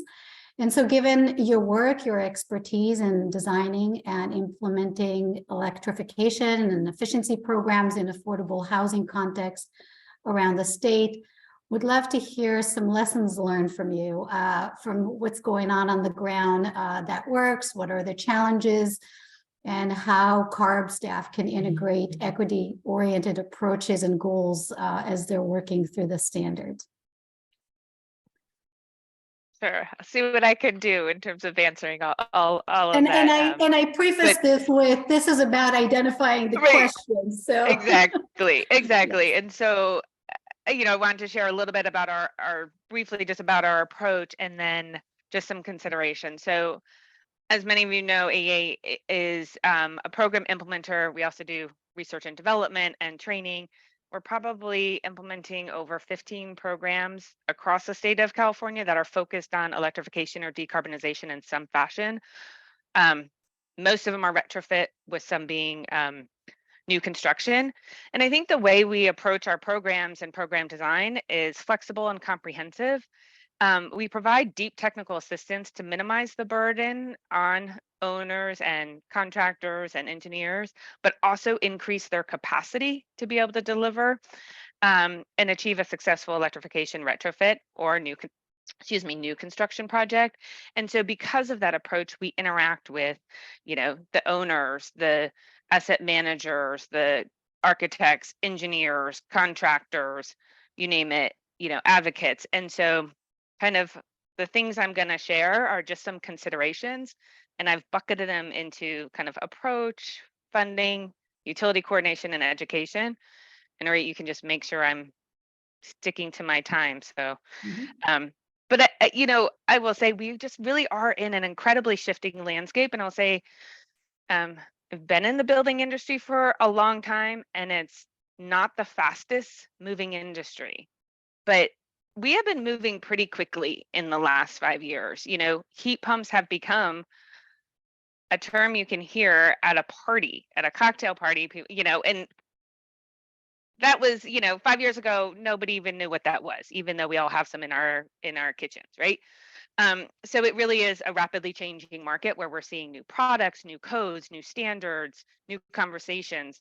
And so we know we need to move in this direction. So how can we, support this regulatory process to be most effective? So a couple of things, and I'll go through some on approach. One, we've heard about this, but really prioritizing our frontline communities, I think, is an important aspect. As we look at rate structures in particular, we know that gas prices are going to continue to rise. And as we have this transition, we know some of those fixed costs for gas infrastructure are going to be spread out among fewer folks that are still on gas versus as those transition to all electric. And so we need to make sure that we're not putting that burden on our more vulnerable communities and those that are have a harder time to pay for that transition to all electric. I understand this is not an all electric regulation, but it is supporting that move in that direction. So this means we need to have programs that squarely prioritize electrification in an accessible manner. And it may require revisiting, allowable costs and measures to make sure we prioritize those folks. The next two things I want to touch on, I've already mentioned, and other folks have said this too.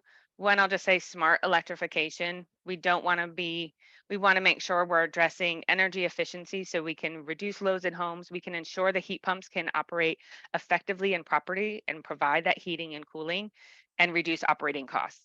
And so we don't want to be just putting in heat pumps without taking in consideration for the other aspects to ensure we have effective operation. Particularly as we add cooling load to areas that don't have cooling load. And that will be a benefit for folks and they will be more comfortable. But we want to make sure we kind of are comprehensive in that. The next one is flexibility and allowable costs and measures and funding mechanisms. So we do want to make sure that our funding is flexible, that it can include like load reduction strategies such as energy efficiency and also allow for infrastructure upgrades. There's a lot of discussion about avoiding infrastructure upgrades, but sometimes we need to do it because of compliance, because of aging infrastructure in the home, because of safety, or because of increased load. And so we want to make sure that our funding can do that. And we want to make sure that our funding is flexible enough, or we have multiple funding mechanisms to respond to different markets, right? We have tax credits, which is fantastic for those who have the tax base to benefit from tax credits. Perfect. We need some other incentive programs and things that will kind of full cover cost for, I would say, a lot of times our multifamily affordable housing developers where they don't have access to enough cash to be able to do that. And so they can cover like 10% of the cost, right? So we need to make sure we have multiple sources in there. And in that, I will say what we're seeing too is supporting a diversity of program models. We're hearing a lot of switch everything out, or like on multifamily, again, AA works on a lot of multifamily buildings, try to do a full retrofit today. That can be really costly, right? We're working on pilots right now to figure out how do we do electrification readiness, and that allows folks to do that replacement over time based on burnout, based on unit turnover, based on availability of capital or reserves that they may have, as well as incentive programs that allow for full electrification retrofits today. So again, all models to move us in this direction. And to that end, we need to be able to clearly layer funding. I know CARB is thinking about that. I know other agencies are thinking about that. And as we look at available funding, we want to make sure that it's not theoretically layerable, if that's a word, but really we can layer it from an implementation standpoint effectively. And this is something AA often does on the back end to try to figure out how to make things work effectively. I'm going through these quickly because I'm just trying to get seeds of ideas in people's head. The next bucket I would say is utility coordination. This has been touched on quite a bit. All this work requires coordination with the utilities. I think it's really important that the utility processes and rates can effectively support and enable this transition. This also relates to how we calculate loads in our home and what the capacity is based on the service to that building or that home. And does it trigger upgrades? What is the service, response from utilities? All of those things, and I've seen it in other comments, are really important to consider. And we need electrification favorable rates as well as rate reform. And I think this has been touched on, and it varies based on region and utility. But we want to make sure rates are not going up. And this can be in particular for low income. And I would say the risk for our LMI, our low moderate income, who are not qualifying for our low income rates that are fixed rates. All right, I think I'm almost at time, so I just have one more bucket, if I may, which is just education. And this has also been touched on. Yes, we've talked about workforce training and education, and I was mentioning, we need to educate the industry on the different approaches. It's not a one size fits all. It's not everything is low amp, everything is 200 amp panel. It's making the best choices for that building and that home, and applying those technologies properly. But there's also engaging with local jurisdictions on codes and standards and implementation. And those are challenges, and we have had conversations with jurisdictions to enable getting stuff permitted, and helping to move in this direction, because we all are learning and we need to understand that and support that learning so we can be effective and achieve these goals. So when folks are going to pull a permit, it's clear, they know what's there. They're not running into barriers at that point in time. So in kind of closing to allow conversation is like, many of these, for those of you who participated in workshops, some of this may sound familiar. You may have heard these comments before. I'm just sharing them to stimulate your ideas and kind of comments that need to be shared with CARB. But as evidence from all the things I just listed, these considerations, and it was supported in earlier presentations, regulations are part of a larger strategy that are complemented by building codes. And those are activities of HCD, Housing and Community Development, or Building Standards Commission and CEC, rate reform from CPUC, training and incentives from different program implementers like AA and others across the state, and agencies that are supporting those, like IOUs and CCAs that have the funding for those programs. So it really is this collaborative, collective effort to be effective, because not everything is under CARB's jurisdiction to make us be successful. So we want to have a comprehensive strategy for our clean energy future. Thanks, Amy. I think you're describing the wheel and all the spokes that have to be considered.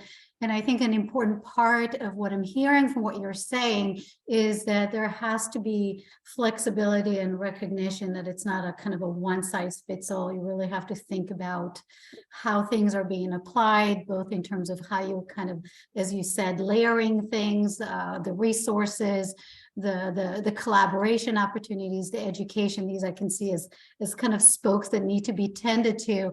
And I'm sure these are all going to be part of the CARB's analysis that they're looking into. Samantha, I think you were going to add, sorry, go ahead. If I can just Yes. echo everything that was said about the layerability of the tax incentives. Particularly, I think we need to look at, again, I keep going back to IRA, but not only the tax incentive was correctly identified as, you have to have a tax liability to be able to take that tax incentive, but the electric rebate programs that are included in those programs that have a low income tag on them and that are direct point of sale rebate programs, making sure we get that right through the Department of Energy and the state energy offices, so that in particular low-income customers, because this equipment is expensive and it is more often than not purchased in an emergency situation.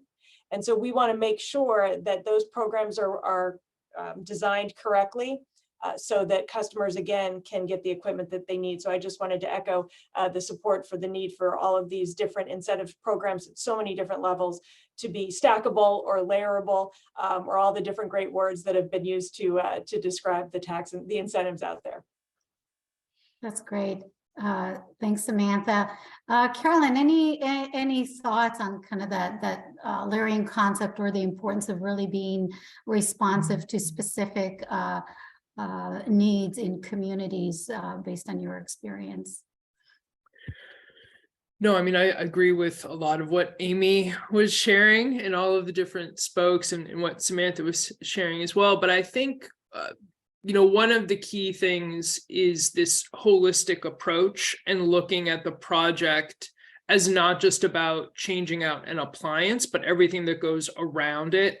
And I think, starting today with a discussion from different agencies coming in to share their perspective, I think indicates that CARB understands that there's a limit to its jurisdiction and that there are other players involved and other agencies involved. But I think really leaning into that and figuring out how to coordinate among themselves and design their programs so that they are complementary is really going to be necessary, and it's going to require government to work in a different way. That is something that I think really needs to be highlighted, and these things need to be working together, because there's the retrofit cost, there's the purchasing the appliance issue, there's the operation and maintenance issue, and then there's the ongoing energy use issue. And all of them have been really highlighted in our work in the San Joaquin Valley proceeding, that they all need to be tended to as you're rolling out the project. Mm-hmm. So Carolyn, I want to come to you and ask you a little bit.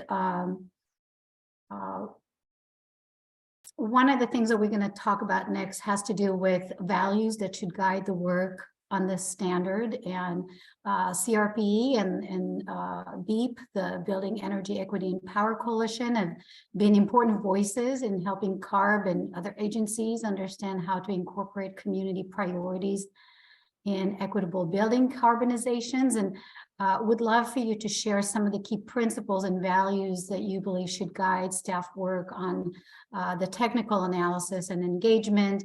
And really importantly, beyond just the values, how do you operationalize and how do you act on these values? Yeah, I think the BEAP Coalition's created a sort of a list of guiding principles embedded in equity around building decarbonization and really looking at as a holistic process. And I think that's one of the key the values is the holistic nature of it. I think the other is this idea of like not leaving communities that have been on the front lines behind. And I think this recognition that there's no like one size fits all solution, that the programs need to be designed with different regions and different constituencies in mind. And then I think this idea of like integrated solutions. And so I think in the context of these appliances, I think they can be operationalized in a couple of different ways. One is around like the holistic or integrated design is, as I mentioned before, like government working in different ways, this more coordination among agencies. I think there's also a piece that has come out of the San Joaquin Valley proceeding that I think was an interesting opportunity to have like what we termed community energy navigators, which were trusted community partners who were working directly with residents to help them with implementation of the project. I don't think it was designed entirely. I think we were too siloed in how we designed the functions of the community energy navigator. But I think if it were designed such that the energy navigators could help throughout the implementation of a project and have some relationship to installers, that could be really beneficial, I think. So I think coordination among agencies, but also these trusted energy navigators that help coordinate communities and consumers to navigate the different programs could also be helpful. I think, looking at affordability, and one of the values around affordability not leading to displacement, is really around looking at this is part of a larger energy efficiency project that, as Amy was talking about, also includes some ratepayer and rate support, because I think, as was mentioned in one of the comments, what we've seen in the San Joaquin Valley proceeding is sometimes the energy costs have increased during the transition. And that means that people are making choices about how warm to keep their homes in winter. And that, is really not the choice we want people to have to make.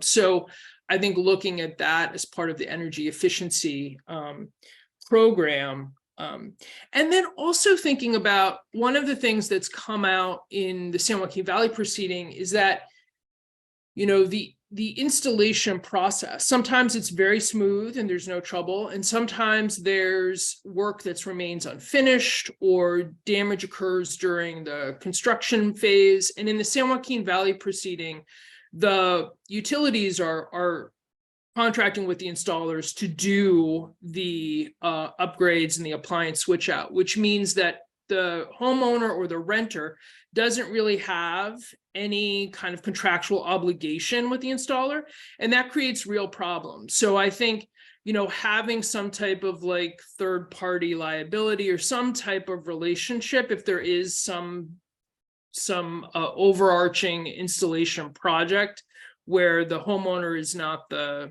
one in contract with the installer, I think that needs to be looked into a little bit.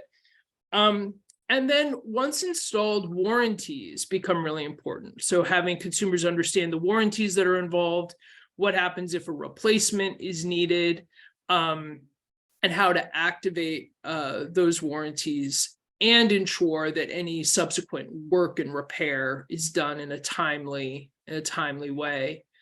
And then I think the other piece is a little bit around connected to affordability, but this idea of how people access the funds to pay upfront is also something of an issue. So a rebate system may work if you have the upfront costs. So I think figuring out ways, either not making it a rebate system, finding out different financing ways, different ways of making that upfront cost more affordable in the first place, is really, really important, because the rebate system hasn't always worked to get the the technology out to the communities that need it the most, as quickly as it can.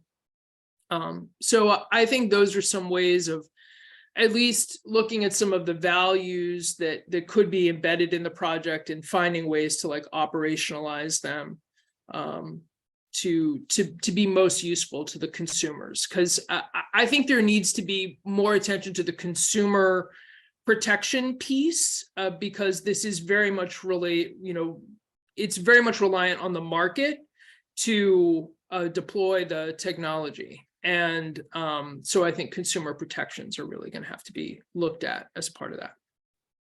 Thanks, Carolyn. So consumer protection, I'm also hearing support. So one is to protect throughout those different phases, but also supporting consumer to make the right choices and to be able to work through those different phases. I'm curious, Samantha and Amy, if you have any reaction to some Carolyn highlighted some very specific approaches and ways to actually provide those protections and supportive efforts. Any thoughts on that?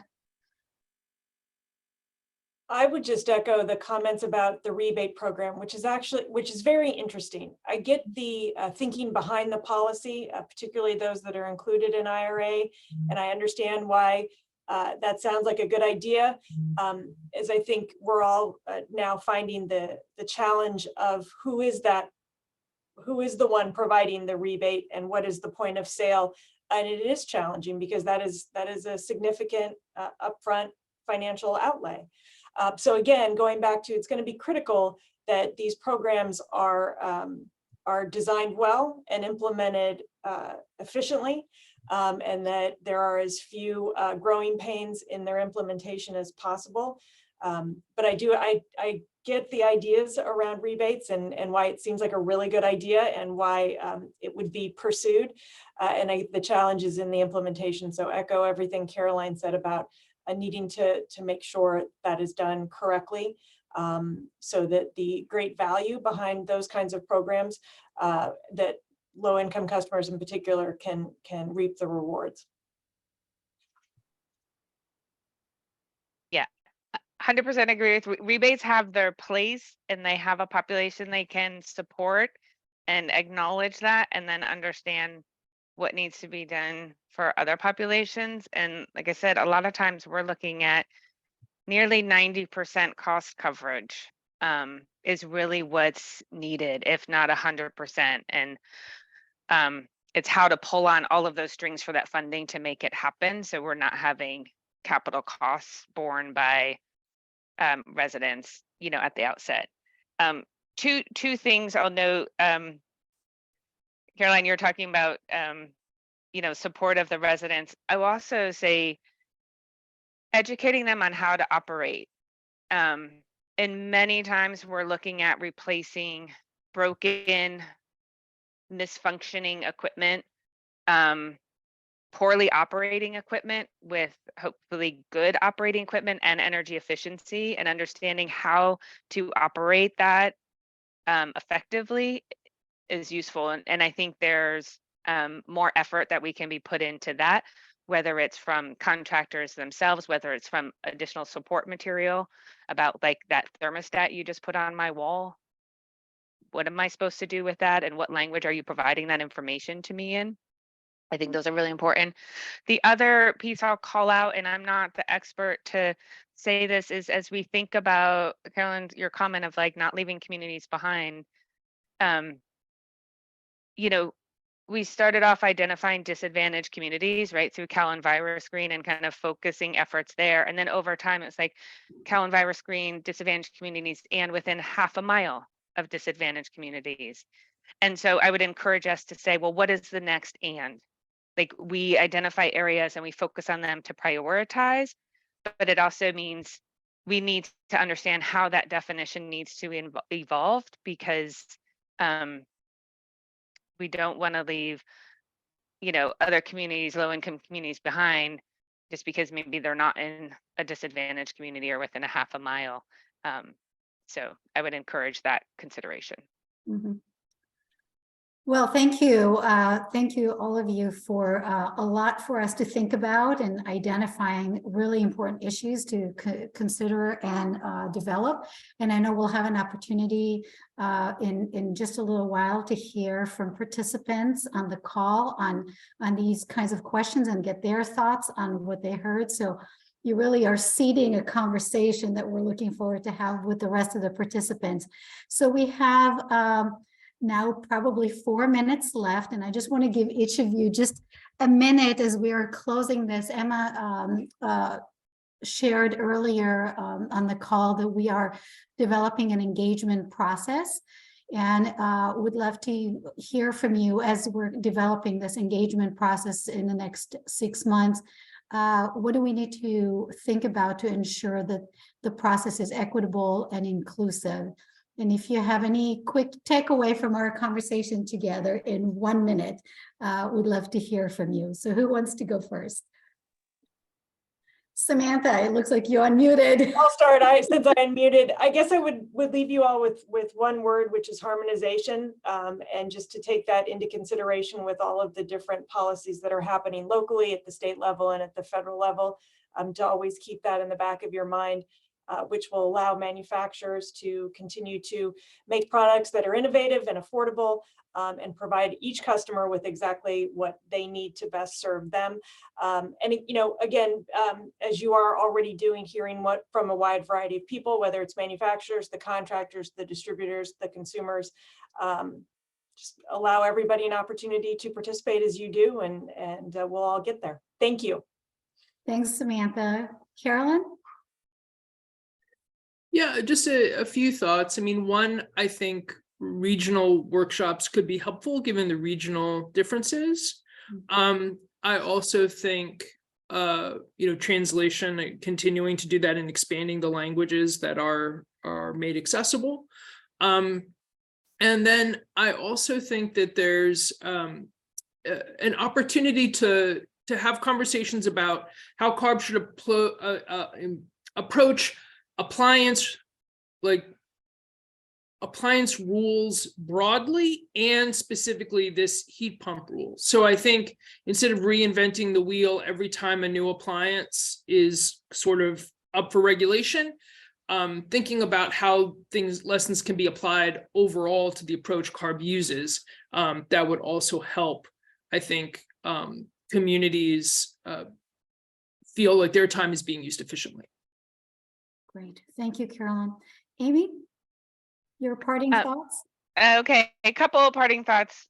There's others who are community engagement experts, but I think, it is a challenge to have a really meaningful public engagement process. So I applaud CARB and that outreach and all the work that you're doing. I think it's important to have multiple pathways. And so whether or not that's large webinars like this or regional workshops, different ways that folks can engage, different pathways that can access information, and ensuring a diversity of organizations. Emma did that poll earlier, and we could see, there's some folks who weren't present today. And so how can we make sure that we think about these stakeholders and organizations and really make efforts to engage them in the process? And then one of the things that I think is interesting, we've heard a lot about the collaboration, and kind of Samantha used the word harmonization, but like this collaboration, this complementary activities. And I think what would be helpful is, as CARB is responding to comments, being able to be deliberate and clear about that opportunity for collaboration or coordination or how that is happening. Because I think as those of us who are stakeholders in it, then we can start to see how those synergies are happening, and that they're real. I think.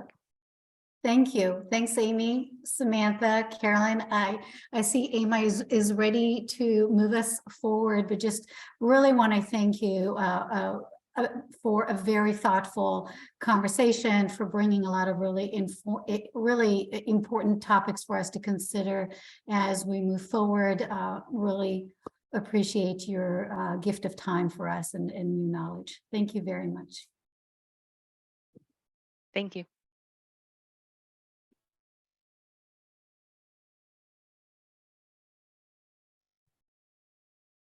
Wow, thank you so much, Arit, Amy, Carolyn, and Samantha for just sharing your fantastic insights. I learned so much listening to your conversation, and I just think it really underscores the importance of the collaborative work we're trying to do with other agencies, and just the fact that we're leaning on so many different kinds of folks who are really doing on the ground work with implementation. Carolyn brought in community energy navigators, the importance of attention to contractors, manufacturers who are really on the leading edge of innovation and technology.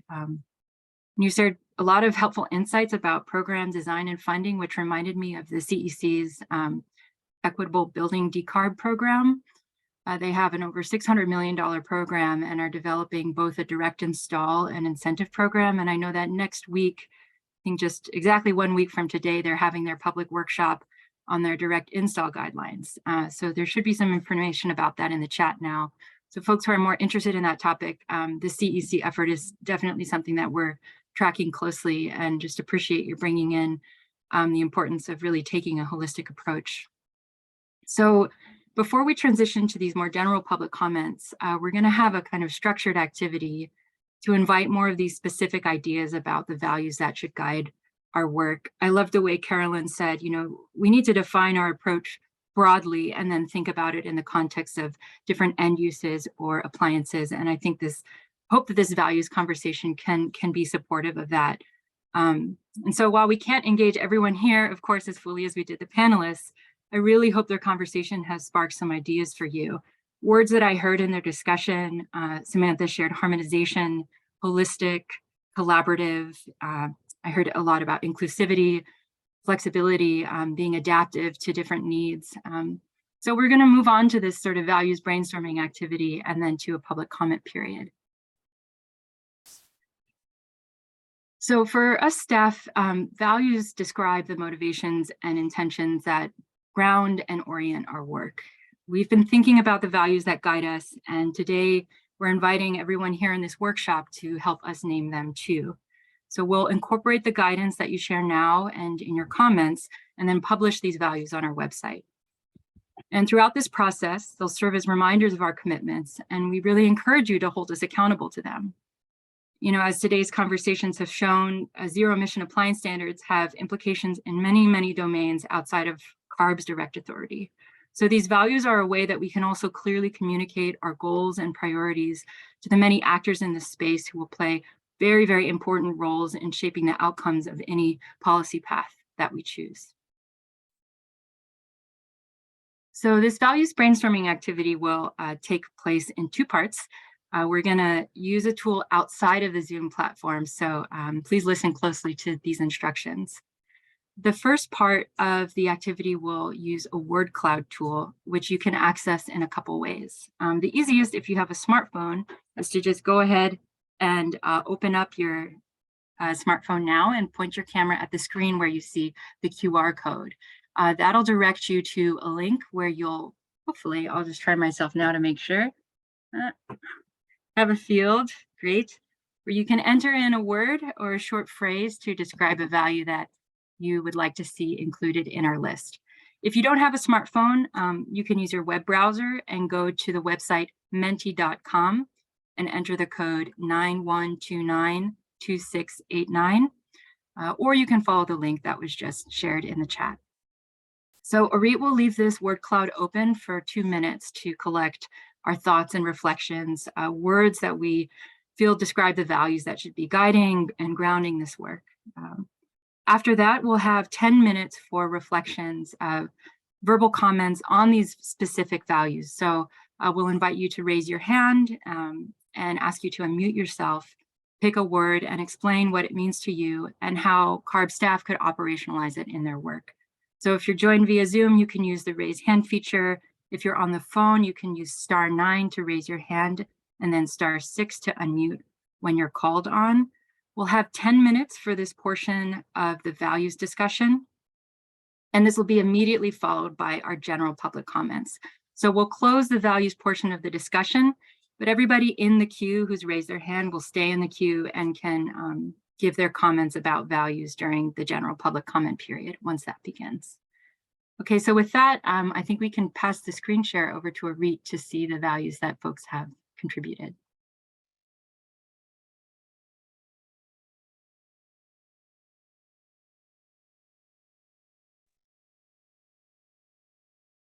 Here we go. So what needs to be included in the values list? And the 2 minutes are going, so we'd love for you to add your thoughts.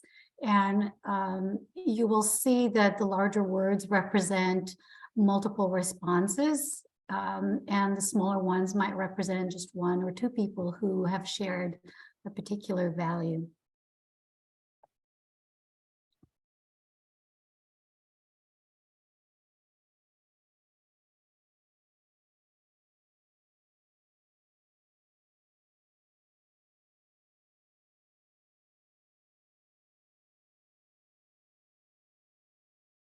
And as we're wrapping up this word cloud portion, if folks are wishing to share a comment verbally, you can go ahead and start raising hands and we'll know to call on you.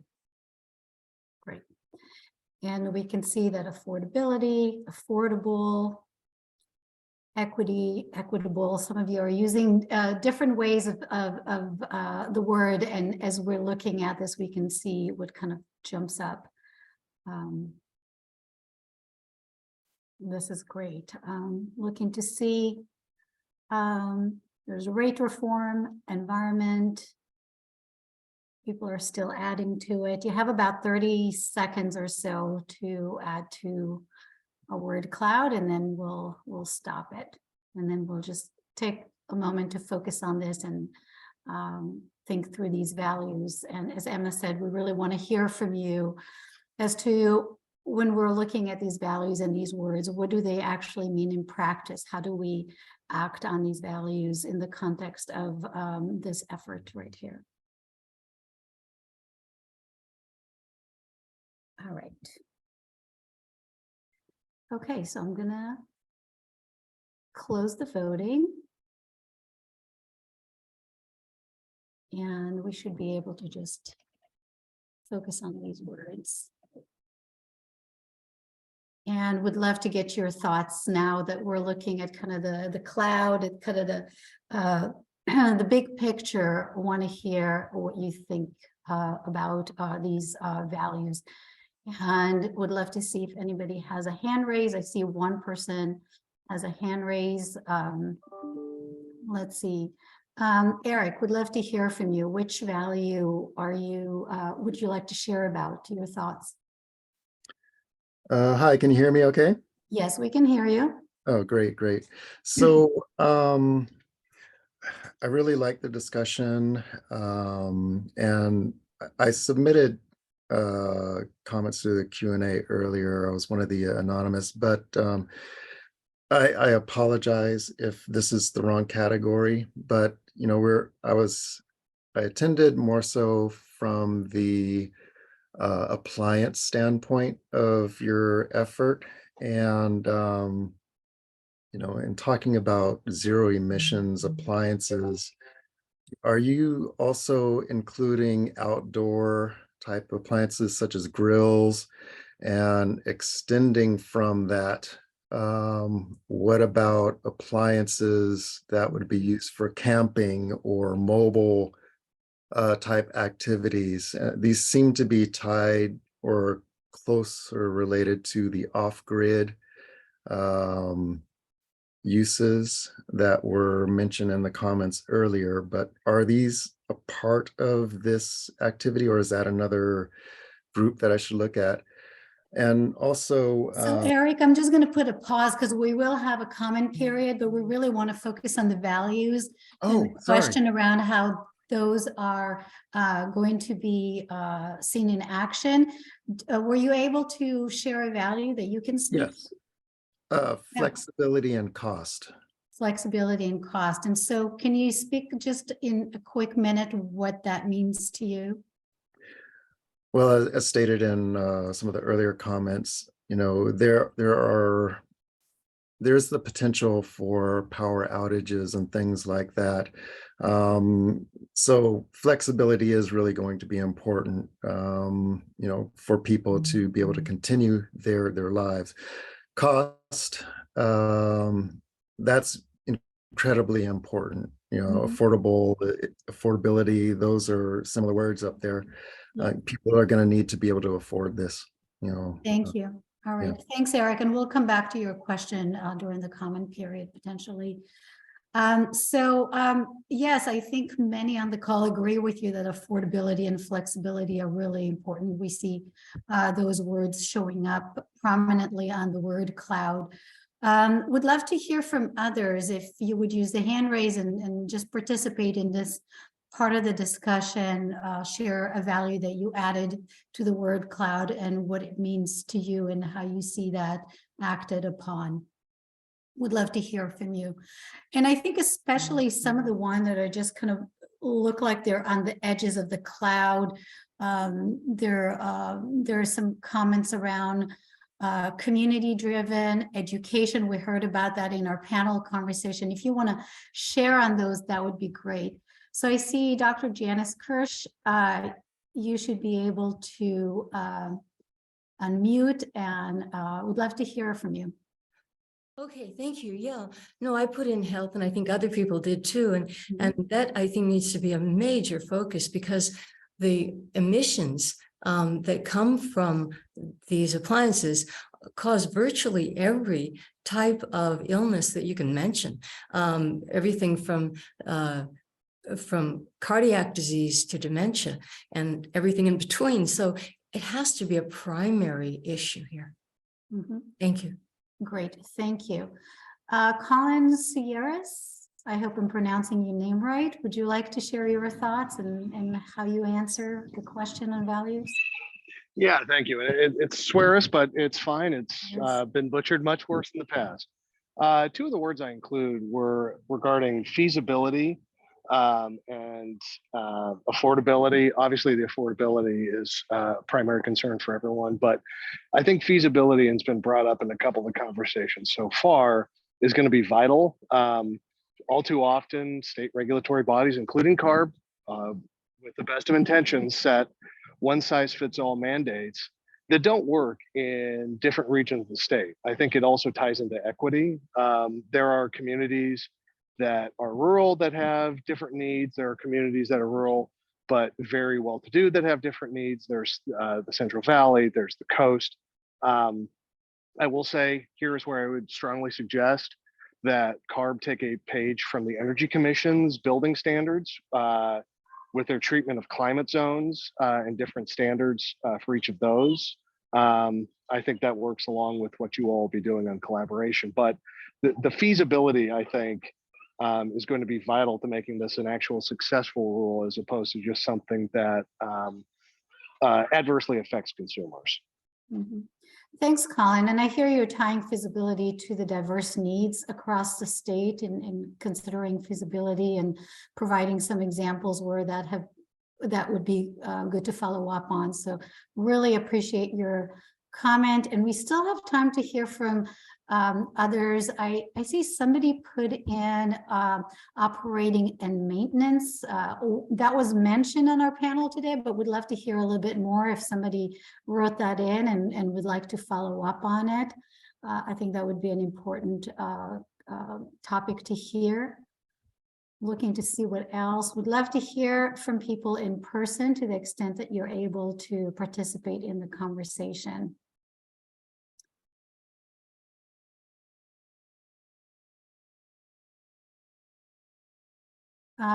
Jeanette Wong, go ahead. Yes, I was going to say operation and maintenance because sometimes we don't even know how to use our current gas water heater, like cleaning it out. So what would a heat pump need different than, you know, we should be draining our water heater, how often? So maybe some education on differences or how to maintain it in general with that new application so we get a long life out of it and help reduce cost overall. Great, thank you. Yeah, the consumer education component is an important part of the outreach and implementation. Thank you. Anybody else would like to follow up on some of your comments here, the values that you've identified? Somebody put in options, and I'm wondering if that person would be willing to talk a little bit more about what that meant.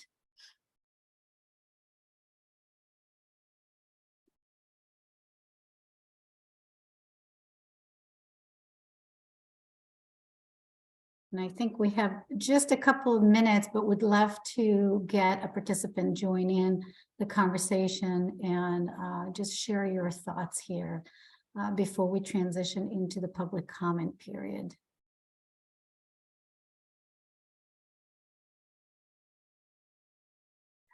And if not, we will, we have a comment, great.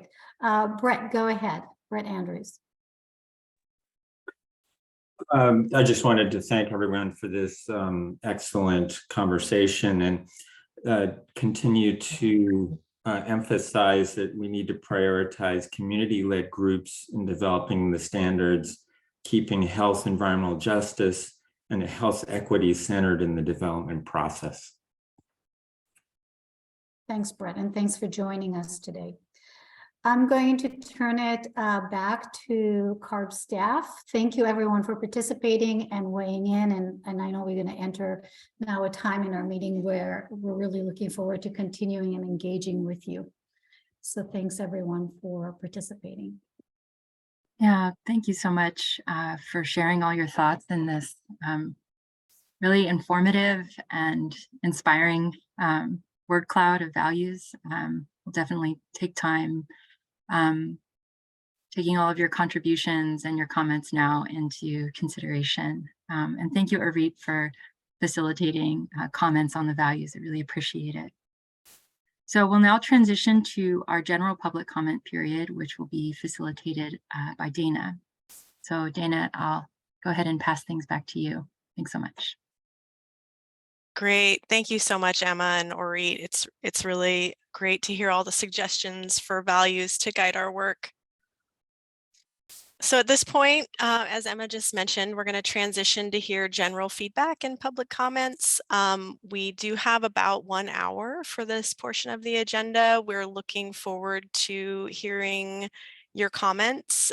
Before we start the public comments, I just want to emphasize that we are particularly interested in answers to these 3 questions as we continue to plan the development of the regulation, including for our public engagement process, our staff analysis topics, and values to guide our approach. So I would like to remind everyone, this has been amazing. Everybody's been so polite and respectful. Also, please try to be concise and specific with your comments so we can hear from as many people as possible. Also remember that the comments are going to be interpreted. So I just ask that you not speak too quickly, just speak at an even pace so that our interpreters can catch everything. And because we do have so many folks, we are planning to limit the public comments to 2 minutes per comment. So if you would like to, okay, I see a few people have raised their hands already, which the next slide I was gonna just remind everybody how to use the raise your hand feature, but it looks like people are really up to speed on that. So I'm gonna go ahead and read the first 3 names. We'll start with Michael Kopolnek, followed by Colin Series and Kathy Carriage. So I'm going to go ahead and ask Michael to unmute and go ahead and state your name, your affiliation, and please provide your comment. Hi, this is Mike Kapelnick. I'm a homeowner in Sunnyvale, California. I'm currently going through the very long, difficult process of a panel to support electric appliances. A California Energy Commission report recently stated that there's no primary data on how many California homes require a panel upgrade to support these appliances.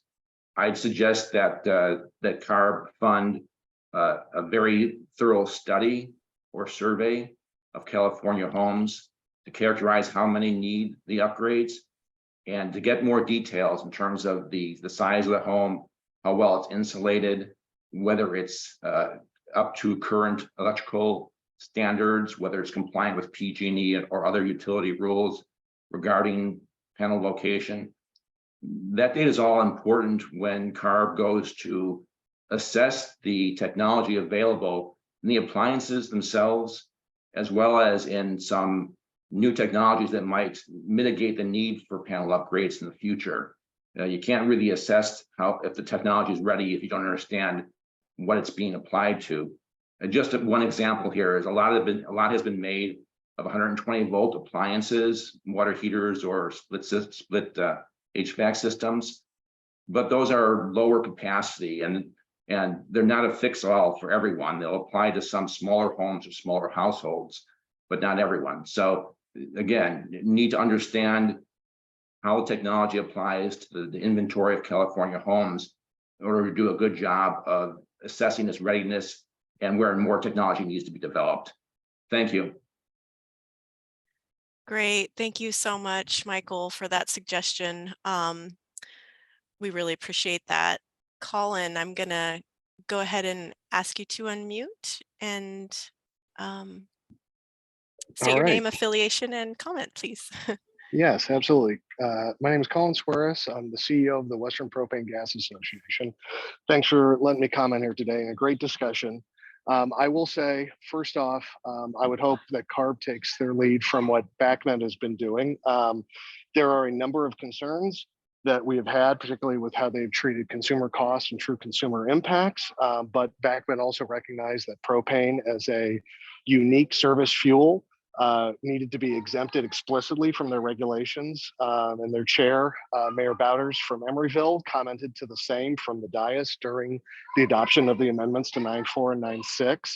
I also strongly encourage CARB as it moves forward with any rulemaking, particularly as it affects retrofits and remodels, sticks to an AHRI standard.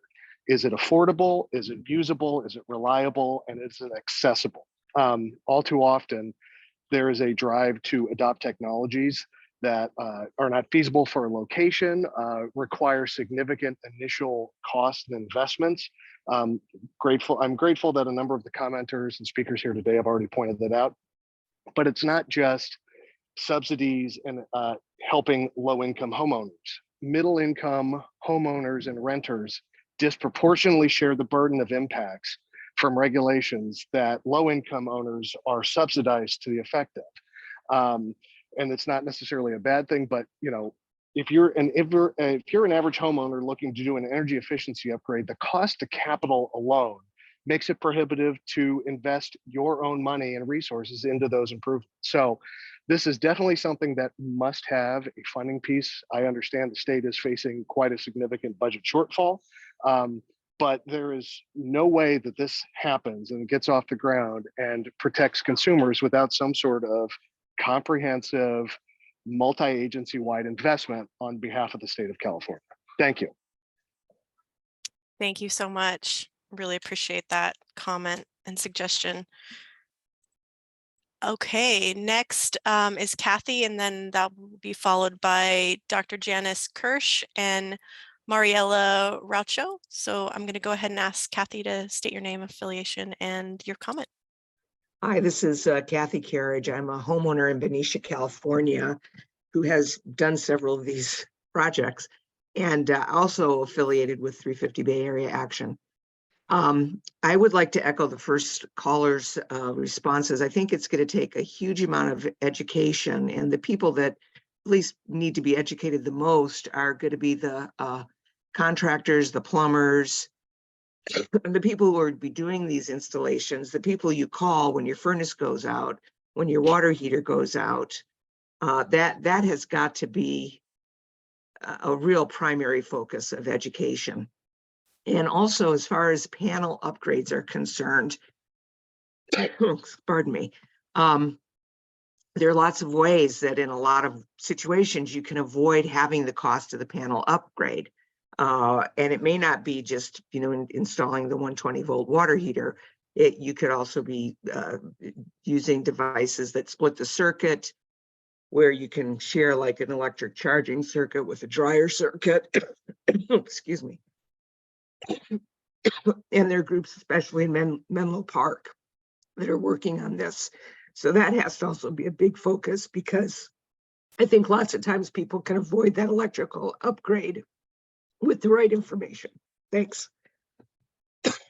Thank you, Kathy. Great. Next, we'll ask Dr. Janice Kirsch to provide your comment, please. Oh, can you hear me okay? Yes, I can hear you great. My name is Jan Kirsch, and I'm with Physicians for Social Responsibility, San Francisco, hundreds of physicians and other healthcare providers. And the values that I think really need to be focused on, I do appreciate all the technical work that's being done and appreciate the opportunity to be here. But the values have to be, as I said earlier, health. That's what this is all about, the health of all who exist on this planet through climate change, and the health of our patients. I'm just going to take my specific subspecialty, which is oncology. I treat cancer and leukemia, and I'm thinking about the justice side of it too. I'm thinking of a 38-year-old African-American woman with advanced lung cancer who is now fighting to spend as much time as possible before she has to leave with her children. I'm thinking of a 12-year-old Latina girl who is now committed to a bone marrow transplant for her acute leukemia. She lives in an area well known to be heavily air polluted. So as the board members well know, that the emissions from fossil gas appliances include things that to an oncologist nightmares are made of: formaldehyde, benzene, PM 2.5.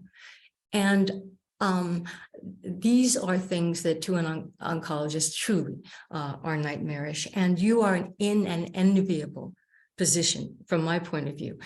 The decisions that come out of these proceedings going forward, can save more lives than I ever could in countless lifetimes. So I thank you for acting on behalf of health and life, which should be, I think, our primary value. Thank you. Thank you, Jan. Health is definitely a high priority. We really appreciate that comment. Mariella, followed by Eric Barnes and Nick Pilch.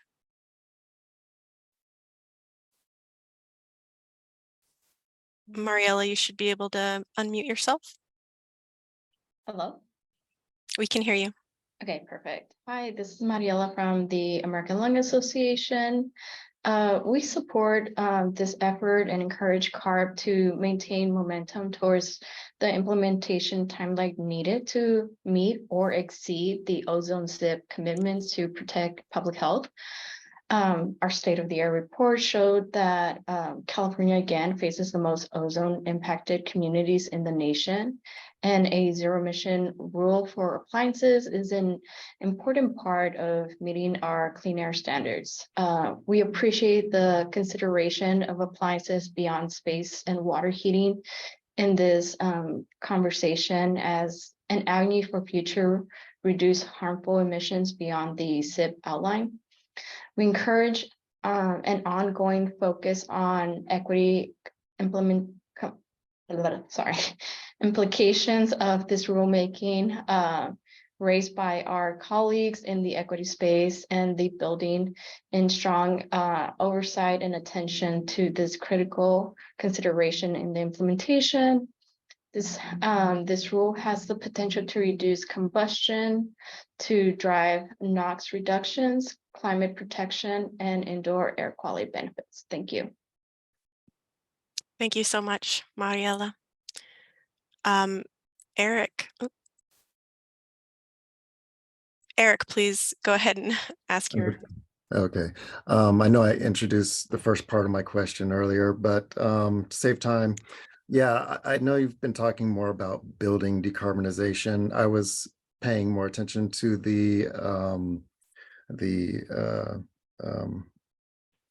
oh boy, sorry, the actual devices and things like that.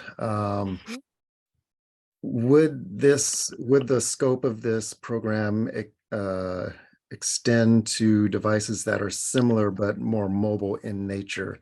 That's the first part of my question. And then going to the options or flexibility side of things, one of the commenters earlier mentioned other states such as the Northwest, Washington, and Florida that have all electric houses. I was born and raised in Washington. In Seattle, we had wood burning fireplaces to use as backups in power outages. Also, people commonly used kerosene heaters. So it's very important for there to be alternatives in the case of times where electricity isn't usable. And in Washington, at least in where I'm from, solar wasn't really a good option because of the trees and the weather. So you need options. Absolutely. I appreciate you bringing that up. That's definitely a key aspect of our technical analysis work, is to look at what types of options we can provide and looking at the different geographical regions. And I think I mentioned early on, we really are focused on space and water heating.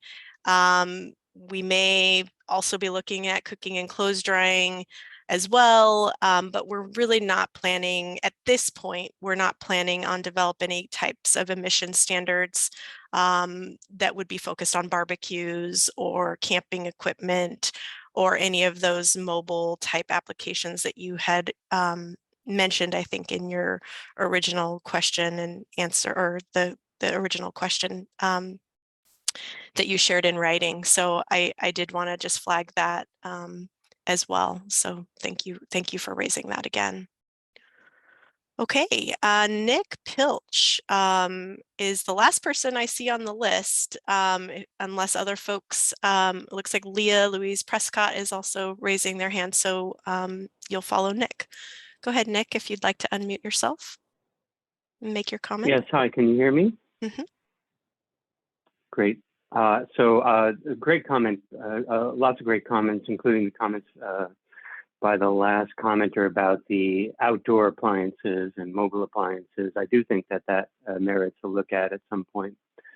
But thank you for this workshop. I think you're doing a great job of it. I also want to second the focus on health, but also the nexus on climate change. That we cannot lose focus on the fact that we do need to fight climate change. So in going forward, to the extent CARB can help in these areas, I think that focusing on workforce training is going to be important. You already mentioned that in this workshop, that there are a lack of skilled workers in this area. I also think that the focus on equity is right, including the ability to have alternatives where electrification is not possible, and more importantly, perhaps a transitional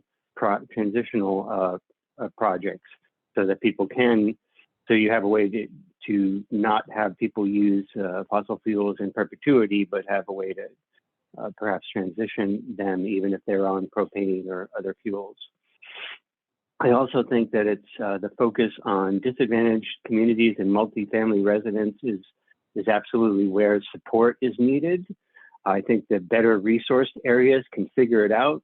For example, I'm a single family homeowner.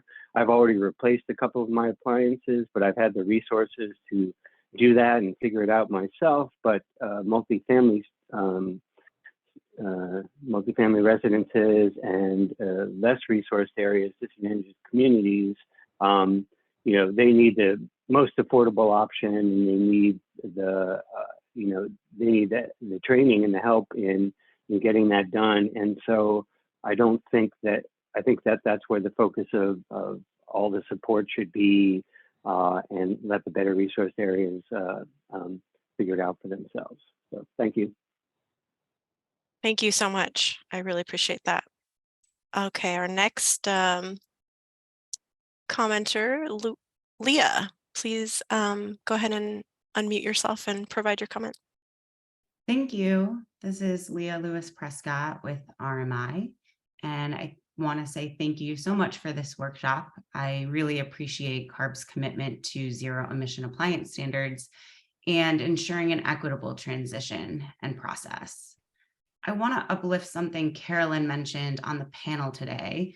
The inclusion of other agency speakers in the workshop today does demonstrate CARB's recognition that this transition will require cross-agency collaboration.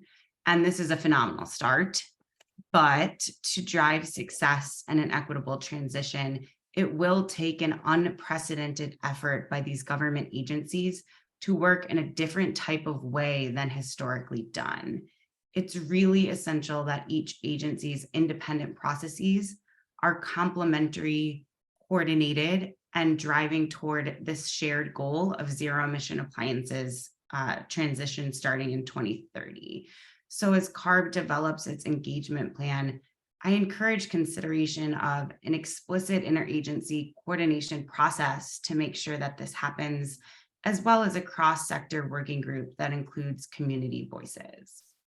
I also support CARB's proposed timeline. Importantly, it focuses deeply on community engagement, and it also would adopt the rules at least 4 years before the implementation date, allowing an important market signal to be sent, and the market will have time to prepare. So again, I'm deeply grateful for CARB's leadership. I'm highly supportive of the zero emission appliance standards, and I look forward to continuing to engage in this process. Thank you so much, Leah. I really appreciate those comments, and specifically the suggestion for the cross-sector working group. And you know, we do have a goal to coordinate very closely with our other agency partners. Next, I'd like to ask Robert Gold to make your comment. You are the last person I have on my list of public commenters, so go ahead and unmute yourself and provide your comment, please. Hi, thanks for giving me the opportunity. I'm Dr. Robert Gould. I'm an associate adjunct professor at UCSF, working with the program on reproductive health and the environment. I'm also president of San Francisco Bay Physicians for Social Responsibility, and I want to echo and support the comments of my colleagues, Dr. Andrews and Dr. Kirsch, who've spoken very eloquently through their own experiences as well on the real importance of centering health and equity in the concerns you're raising. And I really want to, at the same time, commend CARB and for this workshop and raising the voices, particularly those that are very concerned about making this an equitable transition. I think I would only want to add to what many people have said very eloquently to indicate to folks that a lot of the things that you're considering, as well as expedited a timeline as you could make happen, that they're very consistent with policies increasingly supported by a broad range of California health professionals. So, for example, I also belong to the California Medical Association, which recently adopted a resolution entitled Promotion of Building Electrification to Improve Human Health, which supports policies that phase out gas infrastructure, new construction, supports providing financial assistance for replacing existing infrastructure with electric heating and cooking appliances targeted towards reducing health disparities and upgrading local electric power grids to make all electric heating and cooking feasible and equitably available for all California residents in order to protect health. So I think you have broad support within the health community, and I just would encourage you and again, thank you for your leadership on this. Well, thank you for all of your support and all of your great work in this area. I do not see any other people with their hands raised. So I think we're probably going to wrap up a little bit early today. So I would say, you know, I guess we've kind of reached the end of our public workshop. If you want to advance the slide to the next one, please, Josh. Thank you. And the next one, I guess, as well. I really do just want to thank everyone for participating in this workshop. All of the feedback that you all have provided today is going to be extremely useful as we're planning our public engagement process, kicking off our staff analysis work, and finalizing our values really to guide the development of the zero emission standards. There are a few next steps that I want to flag in the next slide. Here is a link to our comment docket. Again, we're particularly interested in the in comments addressing those 3 questions that we raised earlier, but we welcome all written comments, of course, on this workshop. We are going to be accepting comments until midnight on May 25th. There are going to be several ways for you all to stay connected. We've already published some background information and frequently asked questions on our website, which we will plan to keep updated. We'll also post more information on our zero emission website as we continue developing the standards. We do also encourage you to subscribe to our listserv if you haven't already done so. We will plan to send out messages there for upcoming workshops and other engagement events so that you can stay in the loop on that. And finally, if you have any questions, we do have an email address, buildingdecarb@arb.ca.gov. And one other point, after the workshop, we will have you will have access to a 5-question closing survey. It'll only take 1 or 2 minutes to complete, so please take a minute to share your experience with us today and help us improve our future workshop offerings. And with that, I'd like to thank everyone for your interest and participation. Really, this is just the beginning of the process to develop our zero emission appliance standards. Our team is looking forward to many more opportunities to involve you all in this process, and your support and participation are greatly appreciated. So thank you and have a great day.